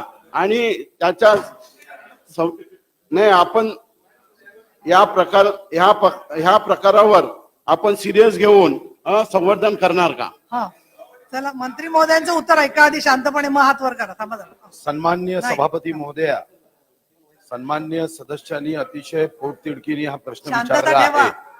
सन्माननीय सदस्य रमेश पाटील साहेब हे निश्चित मच्छीमारांच्या प्रश्नासाठी सजगपणे जागरूकपणे प्रश्न विचारतात आणि सरकार सुद्धा संवेदनशीलपणे त्यांच्या योग्य मागण्या पूर्ण करण्याच्या दृष्टीने नेहमीच निर्णय करत असते. माननीय मंत्री महोदयांनी या संदर्भात जो प्रश्न विचारला हे खरं आहे की राज्यामध्ये आपण म्हणूनच याला राज्य मासा म्हणून याचा दर्जा कायम केला आणि याच्या संदर्भात 5 सप्टेंबर 2023 ला याचा GR ही केला. या GR ची प्रत मी तुम्हाला देतो. यानंतर आपण दुसरा निर्णय केला की सिल्वर पॉम्पलेटचं महत्व हे तर आपण अधोरेखांकित केलंच, पण सभापती महोदया याचं संरक्षण, संवर्धन, उत्पादनात वाढ होण्यासाठी व अधिवास सुधारणा या संदर्भातही आपण निर्णय केले. आदरणीय देशाचे पंतप्रधान युगपुरुष नरेंद्र मोदीजींनी या विषयाला सर्वात जास्त महत्व देण्याचं कार्य सुरू केलं आणि या दृष्टीने मिनिमम लिगल साईज ही जाहीर करणं गरजेचं होतं. सन्माननीय सदस्यांनी जे सांगितलं की कोणत्याही मासेमारीवर बंदी नाही, पण लिगल साईज हा मिनिमम यासाठी करावा लागतो, अन्यथा प्रजनन करण्याच्या अगोदरच जर छोटी छोटी मासे आपण पकडायला सुरुवात केली तर ही जैवविविधता संपुष्टात येईल. मासेमारीला कुठेही बंधन नाही.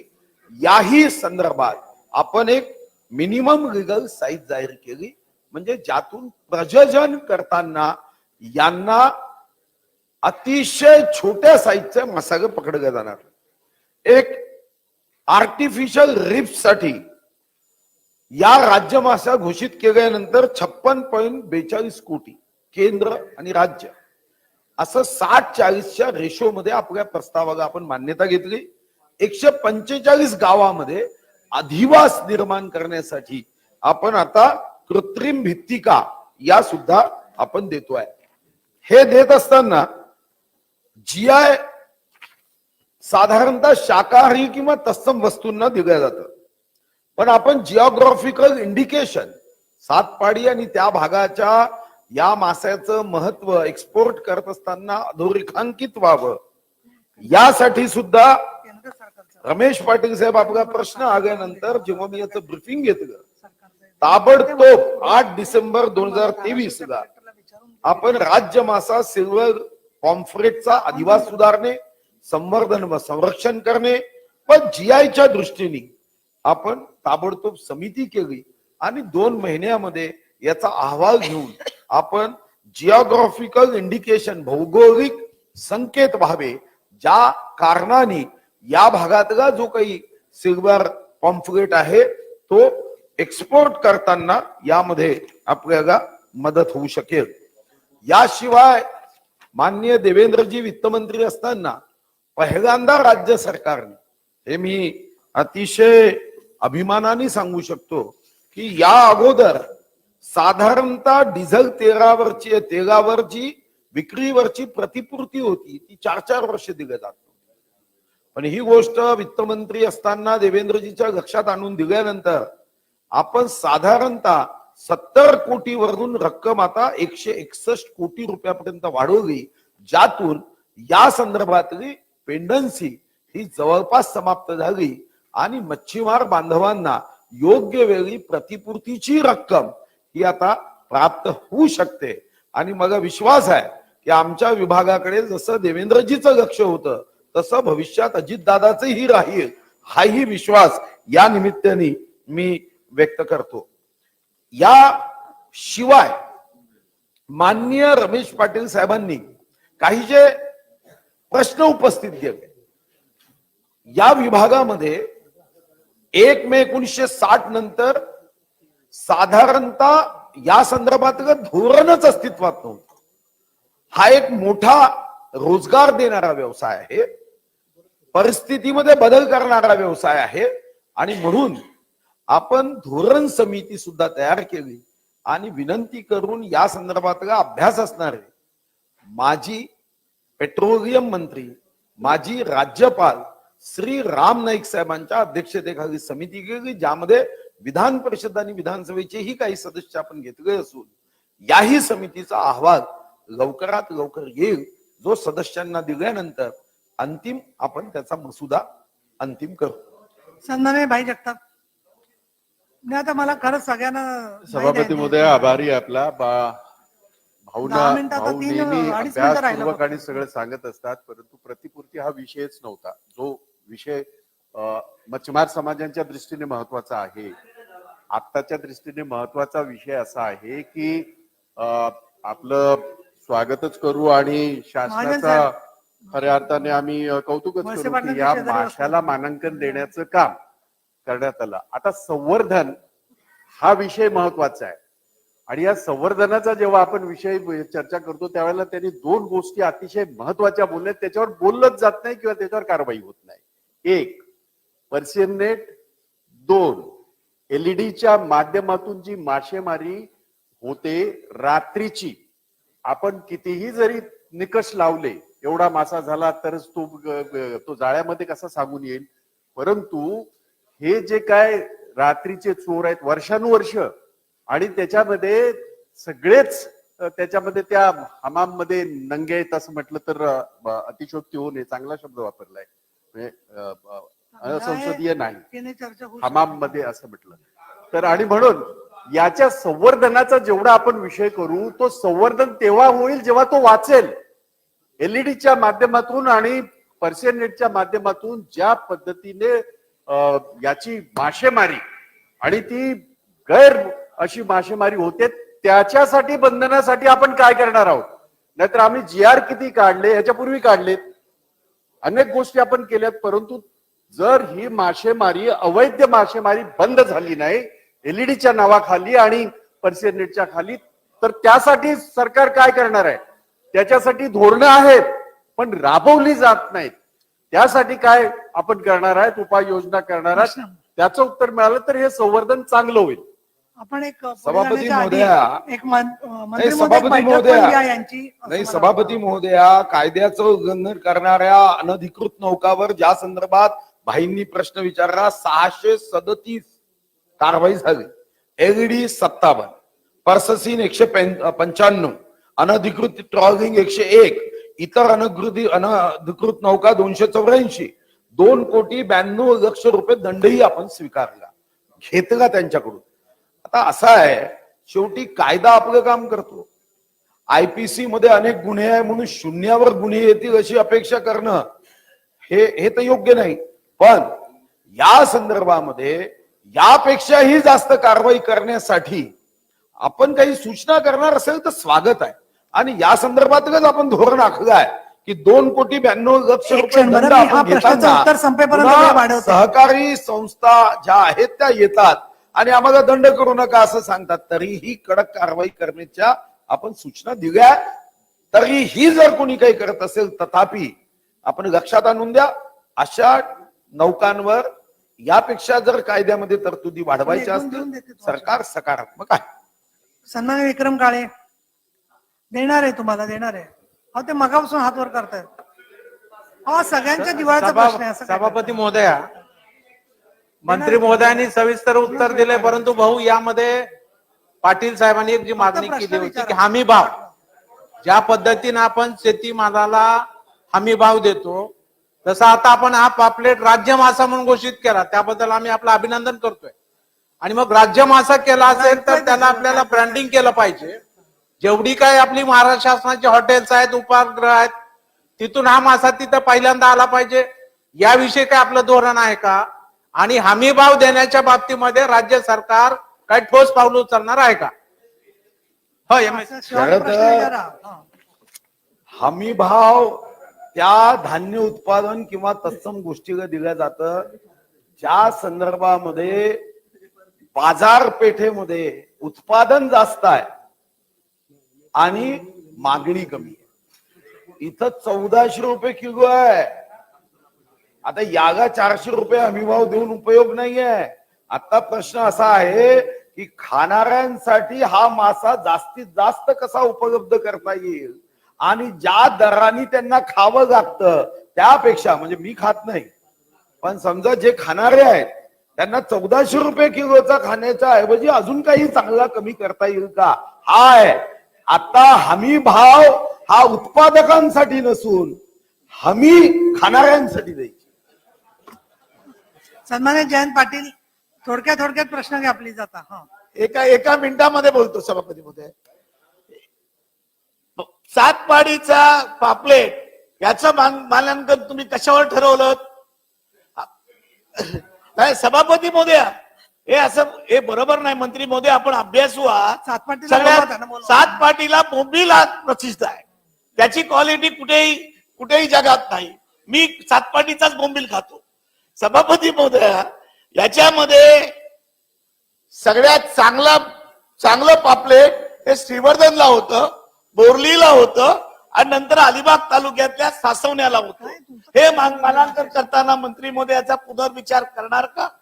आणि सभापती महोदय, मंत्री महोदयांना एक सांगतो, परवाच माननीय पंतप्रधानांचं एक मी भाषण ऐकलं आणि त्यांनी एक चांगली गोष्ट केली की या देशामध्ये आमची एवढी मागणी सातत्याने होती की मच्छीमारांना आणि मच्छीला कृषीचा दर्जा दिला. ही ऐतिहासिक गोष्ट आहे की आता आम्हाला बोलून दे ना.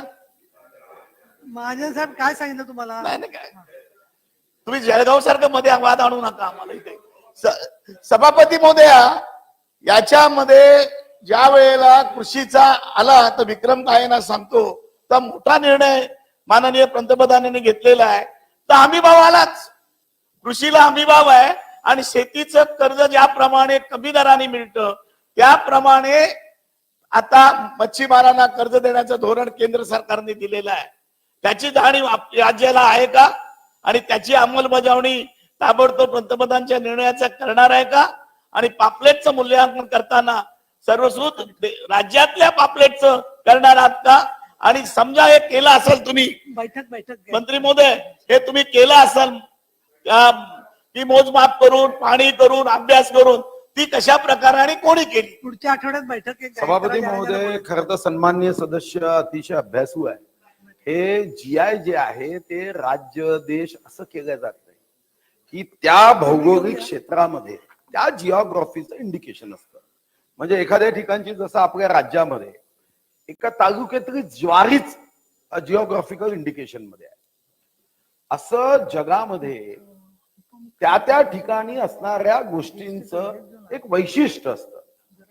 जसं आपल्याला माहिती आहे की अयोध्येच्या राम मंदिरासाठी तिकूड गेलं ते फक्त माझ्याच मतदारसंघातून गेलं. कारण काय? ते जिओग्राफिकल त्याचं एक महत्व आहे. त्याचं महत्व आहे. सागवान देशातल्या सर्व भागातला सागवान त्यांनी तपासला, पण त्याला जिओग्राफिकल महत्व असतं.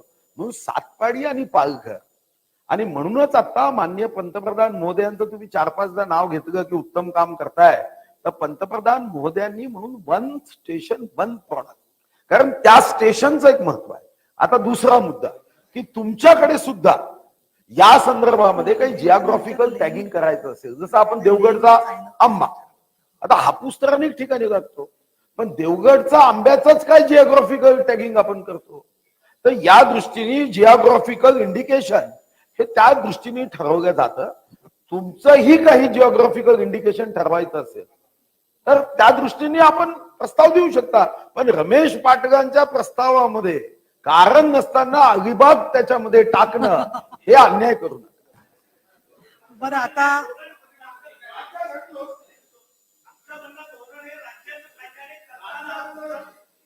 ते करताना तुम्ही धोरण ठरवताना आम्हाला विश्वासात घ्याल की नाही? त्या भागातल्या सोसायट्यांना, मच्छीमार नेत्यांना, त्या मला वाटतं की जयंत पाटील साहेब तुम्ही चॉकलेट वाटत बसला.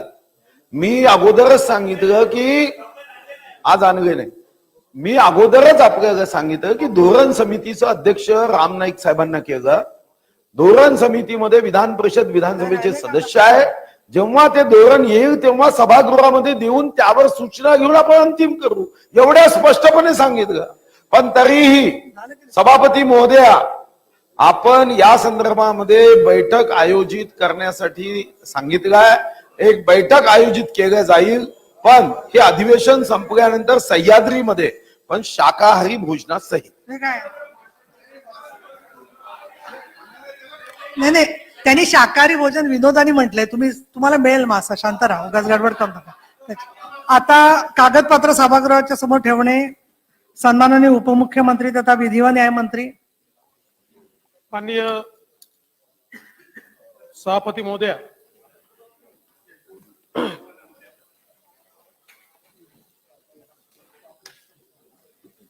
मी आपल्या अनुमतीने श्री साईबाबा संस्थान विश्वस्त व्यवस्था शिर्डी अधिनियम 2004 च्या कलम 29(1) व 2 अन्वये क श्री साईबाबा संस्थान विश्वस्त व्यवस्था शिर्डी यांचा सन 2022-23 या वर्षाचा वार्षिक अहवाल व ख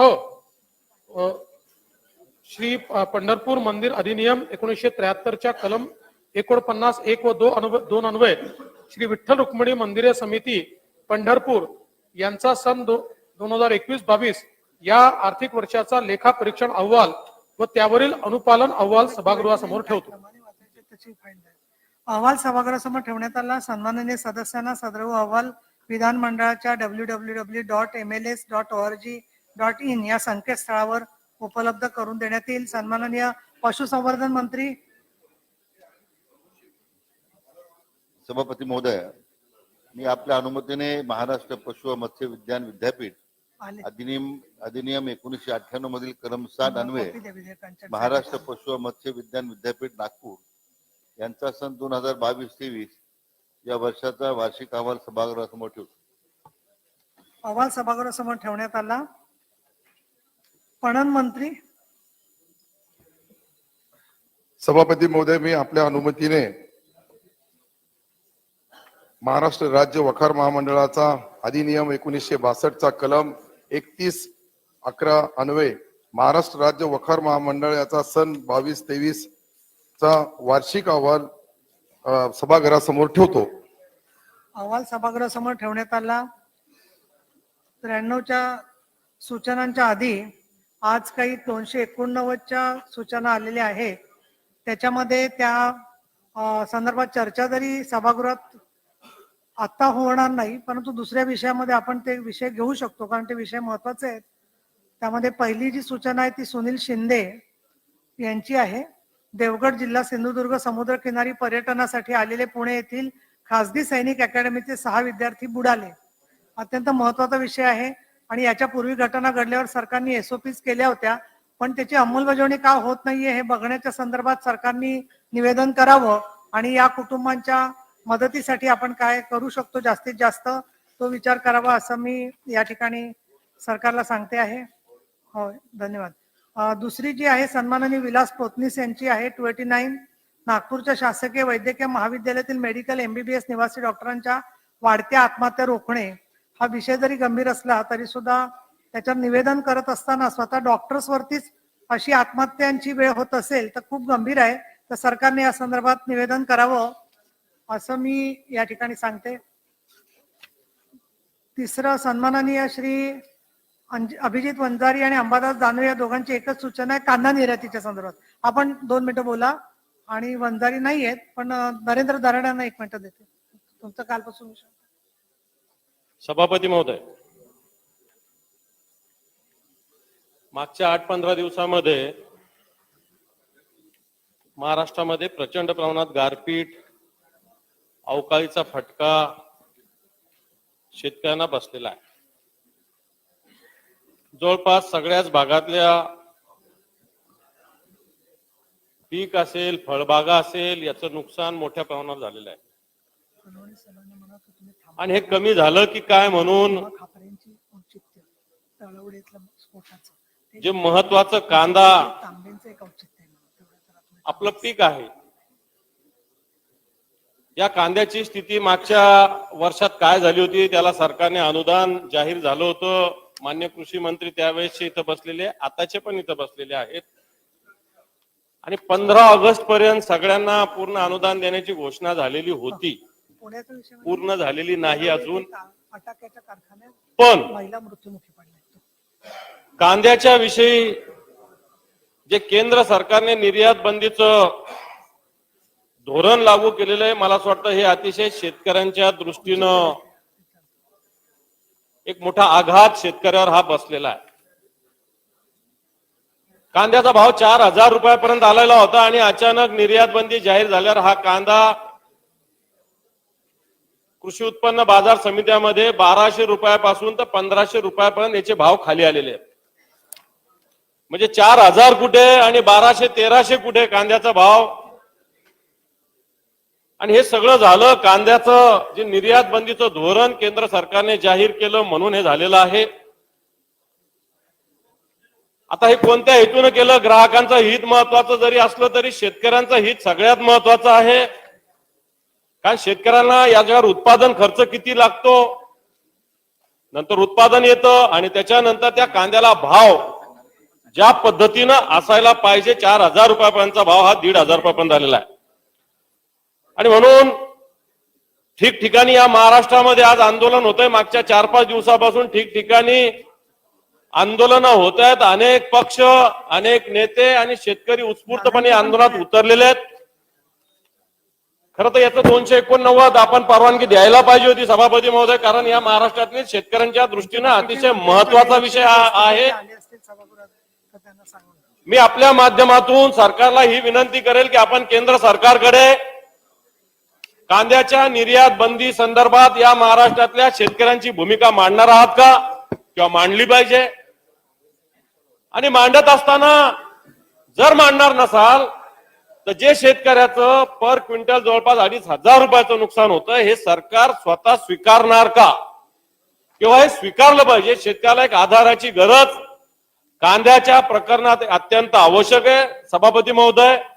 कारण ज्या पद्धतीने एका रात्रीत हे धोरण आलं, शेतकऱ्यांनी अनेक पद्धतीनं कांदा निर्यातीचं वेगळ्या पद्धतीनं नियोजन केलेलं, खरेदीचं असेल, विक्रीचं असेल. आणि या स्थितीमध्ये केंद्र सरकारने हे धोरण लागू केल्यामुळे शेतकऱ्यांना एक मोठ्या संकटाला सामोरं जावं लागलेलं आहे. आणि म्हणून हे संकट कशा पद्धतीनं पार काढायचं याच्याविषयी राज्य सरकारने पावलं उचलली पाहिजे.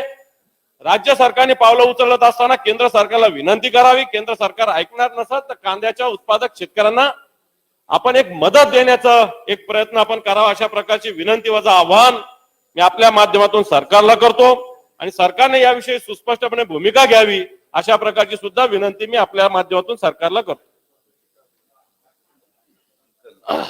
माननीय सभापती महोदय, माननीय विरोधी पक्ष नेत्यांनी जो विषय मांडलाय त्याची नोंद घेतलेली आहे. उत्तराच्या वेळी त्याचं चर्चा आहे आपली.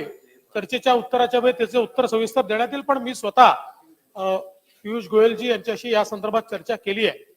मुळात त्यांनी हे सांगितलं की साधारणपणे जेव्हा आपल्या देशामध्ये कांदा मोठ्या प्रमाणात असतो त्यावेळी आपण निर्यातीची परवानगी देतो. पण आता देशामध्येच कांदा जवळपास 25 ते 30% कमी आहे. आणि त्याच्यामुळे आपण जर निर्यातीची परवानगी दिली तर देशामध्ये मोठी टंचाई निर्माण होऊन त्या ठिकाणी अडचणी होऊ शकतात. तथापि आम्ही त्यांना विनंती केली की कुठल्याही परिस्थितीत शेतकऱ्यांचं नुकसान होऊ नये. आज खरं म्हणजे जुना कांदा तर व्यापाराकडे गेला, आता नवीन कांदाच येतोय. जुना कांदा काही शेतकऱ्याकडे नाहीये. पण त्या संदर्भात त्यांनी आम्हाला आता तरी हे आश्वस्त केलंय की जोपर्यंत हा निर्णय होत नाही, म्हणजे या बंदीच्या संदर्भातला निर्णय जोपर्यंत होत नाही तोपर्यंत कुठल्याही परिस्थितीत जर शेतकरी अडचणीत येत असेल, कांदा खरेदी होत नसेल, लिलाव होणार नसतील, अडचणी येत असतील, तर तो सगळा कांदा केंद्र सरकार खरेदी करायला तयार आहे. केंद्र सरकार त्याचा भाव घोषित करेल आणि त्यानुसार ती करेल. पण आम्ही त्यांना तरी विनंती केलेली आहे. आमची एक बैठक देखील आमचे कृषी मंत्री आणि पणन मंत्री हे त्या ठिकाणी त्यांना पुन्हा भेटणार आहेत आणि यातनं मार्ग काढण्याचा प्रयत्न आमचा चाललेला आहे. दराडे साहेब, काय तुम्हाला आभार वगैरे मानायचं तर माना. सभापती महोदय, नाशिक जिल्ह्यामध्ये येवला तालुक्यामध्ये दुष्काळी जाहीर केला असून कोणत्याही दुष्काळाच्या फॅसिलिटी अजून या सरकारने दिल्या नाही. मी आज मंत्री महोदयाला विनंती करू इच्छितो का आज अवकाळी पाऊस पडला, गारपिटाने द्राक्षाचे कांद्याचे नुकसान झाले, या नुकसान भरपाई सुद्धा अजून आपण घोषणा केली, परंतु शेतकऱ्याला कोणाला ती अनुदान मिळाले नाही.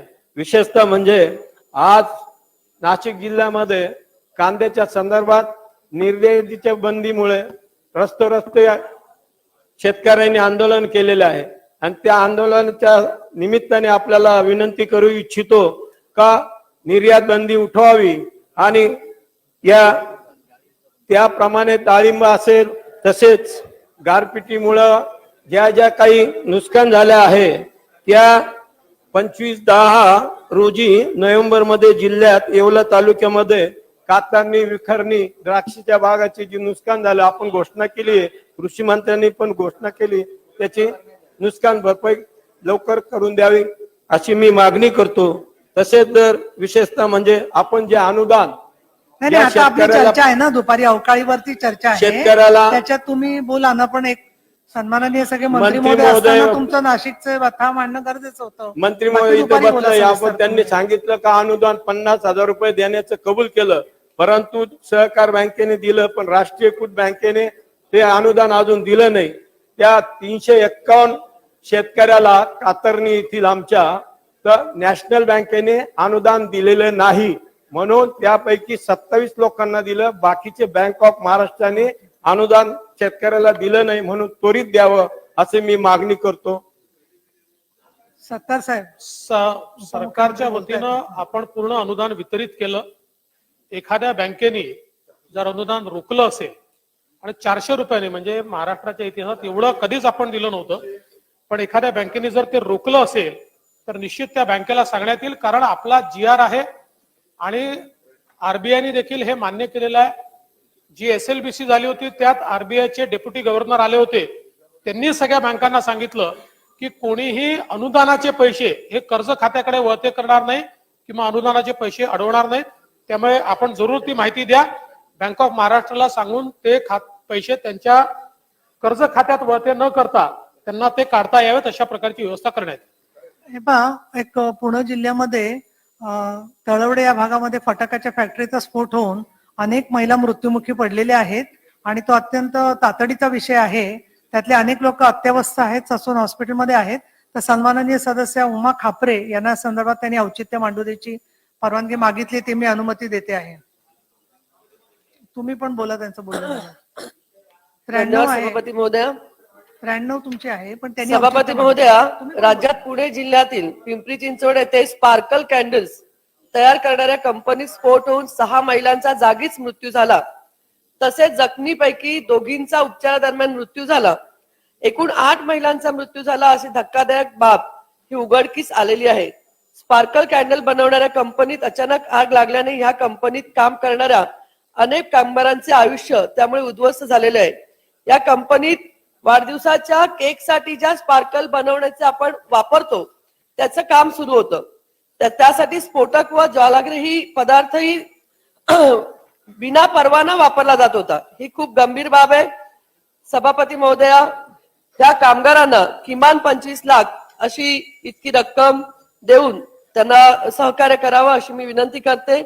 तसेच कामगारांच्या परिवाराला 10 लाख रुपयाची इतकी मदत करून त्या जखमींच्या कामगारांच्या अपंगांना सुद्धा ही मदत करावी अशी शासनाकडे मी आज मागणी करते. तसंच सभापती महोदया, आपणही त्या ठिकाणी आला होतात, जी परिस्थिती पाहिली, खरं रेड झोन आहे आणि त्या रेड झोन मध्ये त्या छोट्या छोट्या कंपन्याच आहेत ज्या अनऑथराइज आहेत, ज्याचे टॅक्सेस भरले जातात. गेले कित्येक वर्ष रेड झोनचा पिंपरी चिंचवडचा विषय हा मार्गी लागतच नाहीये, परंतु त्या ठिकाणी अशा कित्येक, मला असं वाटतं 400-450 पेक्षा जास्त कंपन्या तिकडे असतील आणि त्या कंपन्यांमध्ये खरं पाहिलं तर जे लायसन घेतलं जातं, म्हणजे ज्या ठिकाणी हा स्फोट झाला त्या ठिकाणी लायसन्स वेगळ्या कामाचं घेतलं गेलं होतं आणि आतल्या साईडला जी कंपनी होती त्या कंपनीमध्ये शटर अर्ध करून हा स्फोटक द्रव्य वापरला जात होता. यापूर्वी सुद्धा पिंपरी चिंचवड मध्ये अशी घटना घडली आहे. त्याच्या आधी सुद्धा पिण्याच्या पाण्याचा जो लायसन घेऊन तिथे सॅनिटायझर बनवलं जात होतं, तिथे अशा स्पोर्ट्स मध्ये महिलांचा मृत्यू झाला. ज्या वेळेला अशा घटना घडतात त्यावेळेलाच आपल्याला जाग येते. शासनालाच नाही, महानगरपालिका असू दे, MIDC असू दे, या माध्यमातनं असा सर्वे हा सर्व ठिकाणी झाला पाहिजे. मग तो पिंपरी चिंचवड असू दे, इतर ठिकाणी असू दे, हा सर्वे होऊन ह्याची चौकशी ही झाली पाहिजे. कारण जे डोळ्यांनी पाहिलं. एक मिनिट, मला मार्शल्स किंवा इथे जे आहेत बाहेर मोठ्याने बोलतायत, सन्माननीय कोण आपले सदस्य आहेत का कार्यकर्ते, त्यांना म्हणून असं बरोबर नाहीये, तुम्ही तुमच्या ऑफिसेस मध्ये जाऊन बोला, नाही तर माझ्या कार्यालयात जा. हे काय चाललंय? हा, सन्मान्य सभापती महोदया सुद्धा ससून रुग्णालयामध्ये आल्या होत्या. जे ज्यांना परत देते. जे भाजले गेले होते त्यांना ज्यांना पाहिलं आपण, खरंच अंगावरती काटा उभारण्यासारखं आहे. सभापती महोदया, ह्या माध्यमातनं पिंपरी चिंचवड महानगरपालिकेमध्ये बर्निंग वॉर्ड नाहीये. पूर्वी केला गेला होता, परंतु कोविडच्या काळामध्ये तो बंद केला गेला.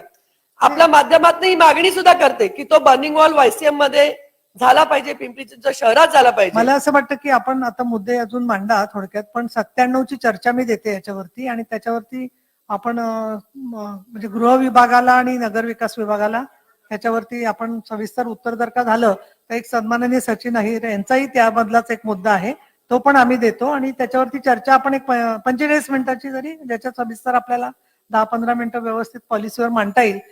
उमध्ये अजून काय असेल तर इमिजिएट सांगा ना, लोकांचं काय बऱ्याच चर्चा कंपनी करणार असाल तर काय प्रश्न नाही, परंतु त्याच्यावर चर्चा व्हावी, माझीच मागणी आहे की चर्चा व्हावी, काही प्रश्न नाही, पण त्यांना मोबदला मिळावा ही प्रमुख माझी मागणी आहे की त्यांना मोबदला मिळावा. चौकशी आपण ज्या प्रकारे आदेशित केलाय जरूर चर्चा देखील करू, पण मी आजच या संदर्भात सांगतो की याची संपूर्ण चौकशी करून, आणि ताईंनी जे मुद्दे मांडलेले आहेत की अनेक अनधिकृत अशा प्रकारे त्या ठिकाणी हे कार्य चाललेलं आहे, तर ते लायसन्सनीच काम चाललं पाहिजे, बिगर लायसन्स चालू नये.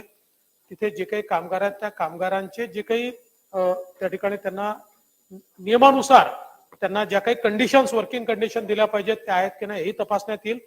आणि आता या सगळ्या अपघातामध्ये ज्यांचा मृत्यू झाला आहे, जे जखमी झाले आहेत, मी स्वतः माननीय मुख्यमंत्र्यांना विनंती करून त्यांना मदत करण्याच्या संदर्भात मुख्यमंत्र्यांकडे विनंती करण्यात येईल. धन्यवाद. आमच्या बरेच निरीक्षणातले काही मुद्दे आहेत, त्याचाही मी तुम्हाला माहितीपर अहवाल देते की ज्याचा तुम्हाला समावेश करता येईल. आणि सन्माननीय अजितदादा, आपण पालकमंत्री आहात आमचे, तर त्या अहवालावरती तुम्ही लक्ष घातलं तर त्याचाही खूप फायदा होईल असं मला वाटतं.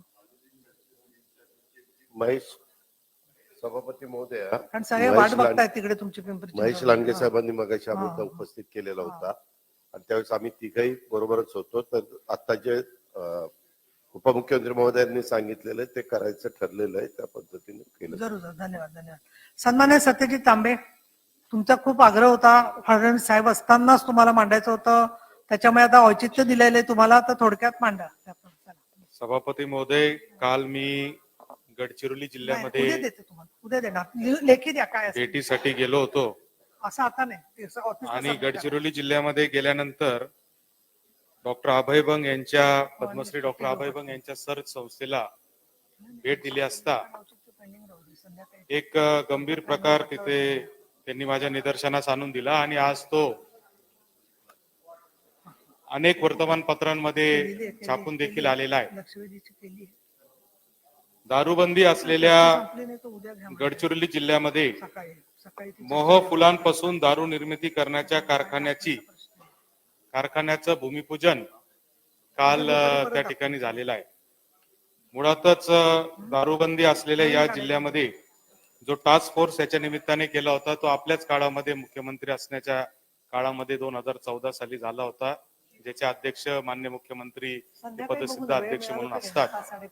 आणि या दारूबंदी कायद्यानुसार आपण गडचिरोली जिल्हा तर आपला अनेक वर्षांपासून 1993 सालापासून दारूबंद असलेला जिल्हा आहे, ज्याच्यामध्ये दारू निर्मिती करणं, त्याचं सेवन करणं, त्याची विक्री करणं आणि त्याचं पजेशन असणं हे सगळ्यालाच बंदी आपल्या जिल्ह्यात त्या कायद्यानुसार आहे.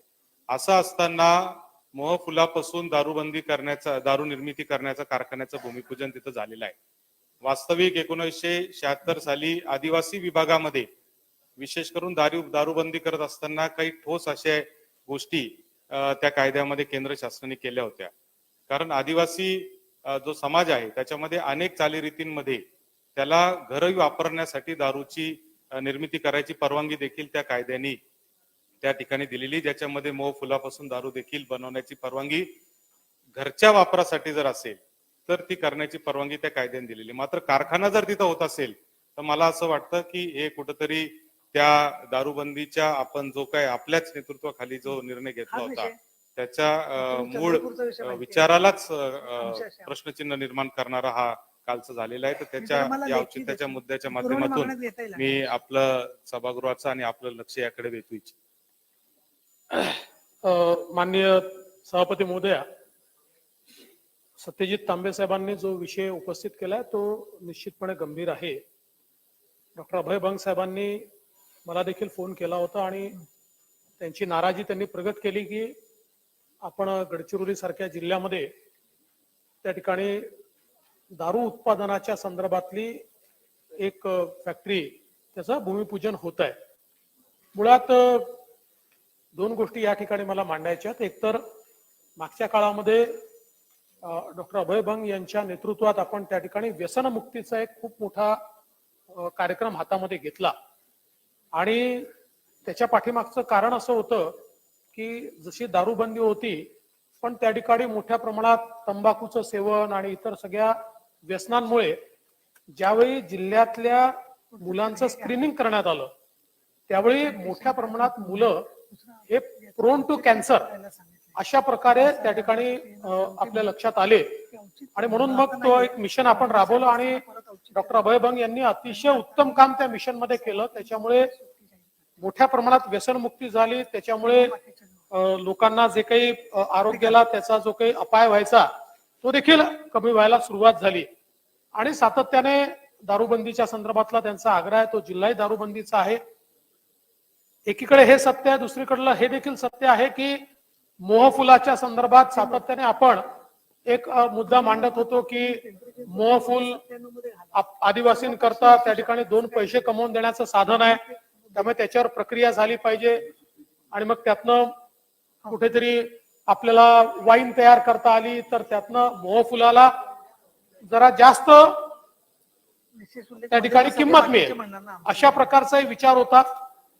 त्यामुळे दोन्ही विचार त्या ठिकाणी होते. तथापि मोहफुलावर आधारित अशा प्रकारे प्रक्रिया किंवा त्याच्यावर वाईन तयार करण्याचा कारखाना हा गडचिरोलीतच व्हावा का असा देखील एक प्रश्न जो त्यांनी उभा केलाय तो देखील अत्यंत महत्वाचा प्रश्न आहे आणि म्हणून मला असं वाटतं की जरूर या संदर्भात त्याची माहिती पूर्ण घेतली जाईल आणि शेवटी उद्योगालाही चालना द्यायची आहे पण त्याच वेळी आपल्याला समाजाच्या स्वास्थ्याचा आणि विशेषतः आदिवासी जिल्हा आहे त्या जिल्ह्यातल्या एकीकडे व्यसनाधीनता वाढू नये असा प्रयत्न करायचा आहे, दुसरीकडे आदिवासींना चांगला रोजगार मिळाला पाहिजे असाही प्रयत्न करायचा आहे. म्हणून डॉक्टर बंग साहेबांची देखील चर्चा केली जाईल आणि यातनं काय मार्ग आपल्याला काढता येईल तो प्रयत्न निश्चितपणे आम्ही करू हे मी या ठिकाणी नमूद करतो.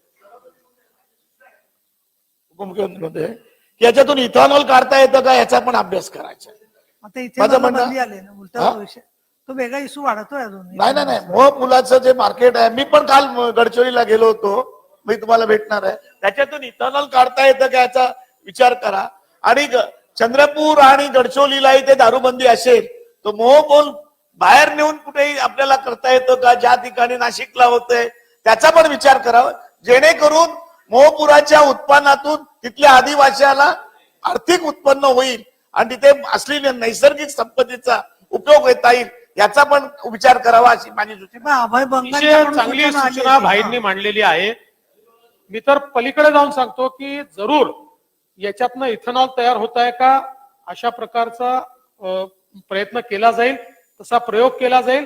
आणि ते शक्य असेल तर गडचिरोली जिल्ह्यामध्ये विशेष सबसिडी इथेनॉल तयार करण्याकरता आम्ही त्या ठिकाणी मोहफुलावर. मला असं वाटतं एक छोटस विनंती आहे सन्माननीय उपमुख्यमंत्री महोदय की डॉक्टर अभय बंगची बऱ्याच वेळा सरकारने चर्चा केलेली आहे, त्यातून खूप मार्ग निघतोच असं नाहीये, कारण व्यापक स्वरूपात त्यांची अत्यंत प्रामाणिक भूमिका आहे. पण तरीही या सगळ्या सूचनांच्या संदर्भात आपण जे पावलं उचलणार आहात किंवा जे आपलं धोरण असणार आहे त्याबद्दल त्यांना एकदा विश्वासात घेऊन आपण बैठक करावी असं मला वाटतं. निश्चित या ठिकाणी आपण विश्वासात घेऊ आणि तत्वतः त्यांची भूमिका आपल्याला मान्यच आहे. केवळ यामध्ये असं आहे की आता तिथे भूमिपूजन झालं याचा अर्थ इन्व्हेस्टरने काही पैसे लावलेले आहेत, तर त्याला समजा आपल्याला काहीतरी एक्झिट द्यावी लागेल किंवा त्याच्याशी चर्चा करावी लागेल किंवा त्याला काहीतरी वेगळ्या पद्धतीनं जसं यांनी इथेनॉल सुचवलं असं काहीतरी द्यावं लागेल, अन्यथा तो पुन्हा कोर्टात जाईल, मग कोर्ट म्हणेल तुम्ही परवानगी का दिली. त्यामुळे अशा गोष्टी जर चर्चेतनं सुटल्या तर त्या अधिक सोप्या पद्धतीने सुटतात. त्यामुळे मी पुन्हा एकदा सांगतो की डॉक्टर अभय बंग यांची जी भूमिका आहे ती तत्वतः मान्यच आहे. ठीक आहे, आपण आता 2:15 वाजेपर्यंत ब्रेक घेतोय.